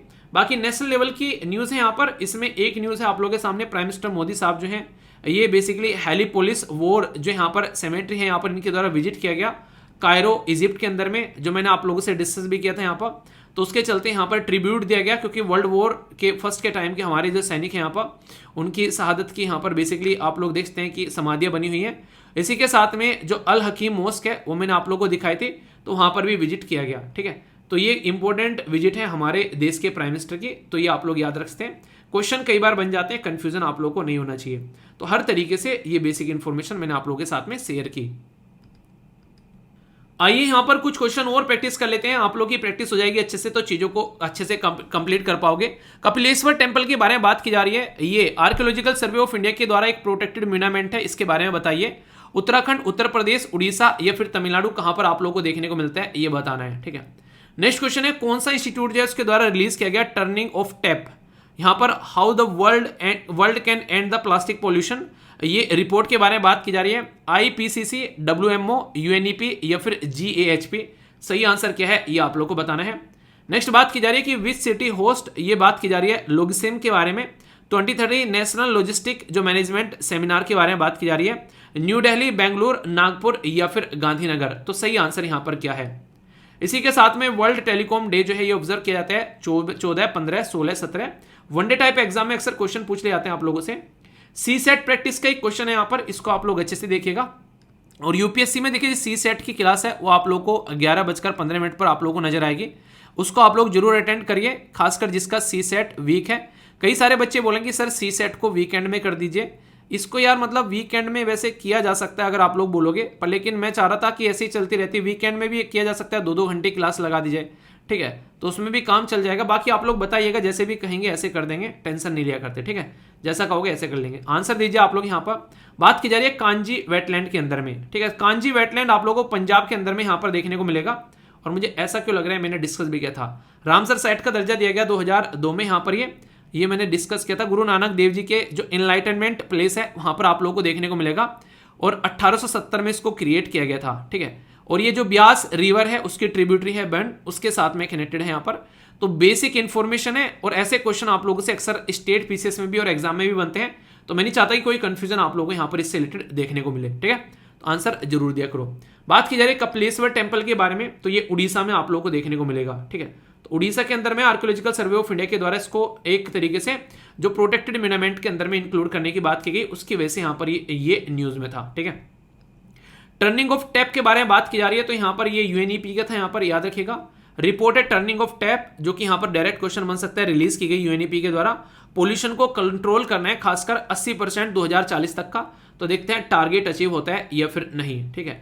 नेक्स्ट यहाँ पर लोगिसेम के बारे में बात की जा रही है, तो ये आप लोगों को देखने को मिल रहा है नेशनल लॉजिस्टिक मैनेजमेंट सेमिनार, जो कि दिल्ली के अंदर में ऑर्गेनाइज कराई गई। थीम थी leverage emerging global supply chain to the enhance the logistic capacity, तो इसके ऊपर फोकस किया जा रहा था, एब्जॉर्ब करना डिसरप्शन, तो काफी इंपॉर्टेंट है, जो आप लोग बेसिक इंफॉर्मेशन समझ सकते हैं, कंफ्यूजन नहीं होना चाहिए, ठीक है। नेक्स्ट यहाँ पर बात की जा रही है वर्ल्ड टेलीकॉम डे के बारे में, तो ये 17 मई को सेलिब्रेट किया जाता है, इसके बारे में याद रखिएगा। क्वेश्चन का आंसर है बी, यहाँ पर एक्सप्लेनेशन भी आप लोगों के सामने काफी लंबा ताजा सा एक्सप्लेनेशन है, ठीक है, तो देख लेना इसको हल्का सा। बाकी अपना क्वेश्चन की प्रैक्टिस करते रहो, सी सेट वगैरह की। रामसर साइट का है, ये आप लोगों के सामने कोई कंफ्यूजन नहीं होना चाहिए। अब आप लोगों के सामने है आज की वोकैबुलरी, कौन बनेगा इंग्लिश पति, इसके बारे में बात करेंगे। काफी इंटरेस्टिंग क्वेश्चन है, इनके ऊपर सेंटेंस जरूर फॉर्म करिएगा। जो बच्चे सेंटेंस फॉर्म करते हैं उनसे पूछ लेना एक बार कितना फायदा देखने को मिलता है, तो आप लोग भी ये काम कर सकते हैं, ठीक है। पहला शब्द है यहाँ पर बोरिस। बोरिस मतलब एक तरीके से आप लोग बोल सकते हैं यहाँ पर असिस्ट, तो इसको मतलब किस तरीके से आप लोग देखोगे, इसके ऊपर अगर सेंटेंस फॉर्म करोगे तो ये शब्द जो है आप लोग अगर इनको ढंग से यूटिलाइज करोगे तो आप लोग इनका मतलब भी समझ पाओगे। इसको बेसिकली कई तरीके से आप लोग बोल सकते हैं। एक तरीके से ना कई बार कि इस तरीके से कि रूड है, बुरा व्यवहार वाला हो गया है ना, कि बोरिस, ये बोरी ऐसे याद रखना कि बोरिंग आदमी है यार, ये बहुत ही खुरदरे टाइप का आदमी है, ठीक है। बैड मैनर वाला नहीं बोलते हैं कि यार इसके पास में मत जाना, ये घटिया किस्म का आदमी है, पता नहीं क्या बोल दे, तो वाली बातें देखने को मिलती है। तो आप लोग खुद डिसाइड कर सकते हैं इन चीज़ों को कि किस तरीके के इंसान के साथ में आप लोग को रहना है। नेक्स्ट बात की जा रही है इम्प्रोवाइज्ड, तो ये आप लोगों को देखने को मिलेगा, ये है गरीब, यानी कि एक तरीके से आप लोग बोल सकते हैं कि लैक ऑफ मनी जिसके पास में, तो ऐसी गरीबी कई बार देखने को मिलती है इंसान को।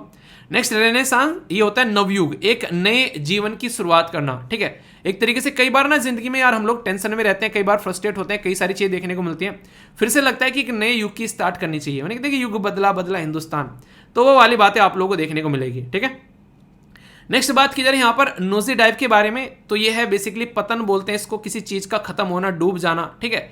तो ये एक अच्छा शब्द है यहाँ पर, कहीं ना कहीं मतलब शब्द तो वैसे नेगेटिव है पर लेकिन कई बार यूज होता है, तो इसके बारे में आप लोग याद रख सकते हैं। नेक्स्ट यहाँ पर लेनिटी, ये लेनिटी जो है बेसिकली इसका मतलब होता है सज्जनता, यानी कि एक तरीके से दयावान आदमी, बहुत ही एक जेंटल पर्सन, जो कभी भी अपने बारे में नहीं सोचता, अगर किसी की हेल्प करनी हो तो इमीडिएटली वो हेल्प कर देता है, तो उस तरीके के बारे में यहाँ पर बात की जा रही है। तो ये भी शब्द काफी इंपॉर्टेंट है जो कि आप लोग यहाँ पर याद रख सकते हैं, ठीक है।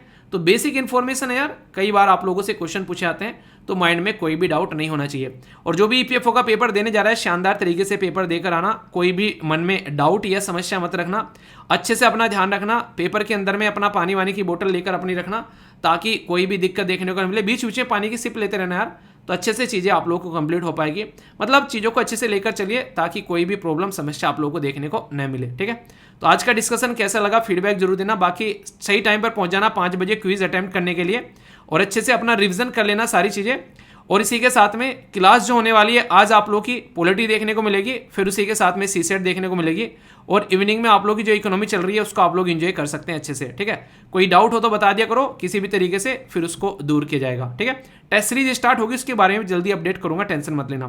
तो all the best to all of you, next lecture मिलता हूं, तब तक अपना ध्यान रखिए। कैसा लगा आज का डिस्कशन जरूर बताना, फीडबैक जरूर देना। बड़ों को नमस्ते, छोड़ों को प्यार, छोटी सी लाइफ एंजॉय करा। मिलता हूं नेक्स्ट वीडियो में, तब तक के लिए जय हिंद।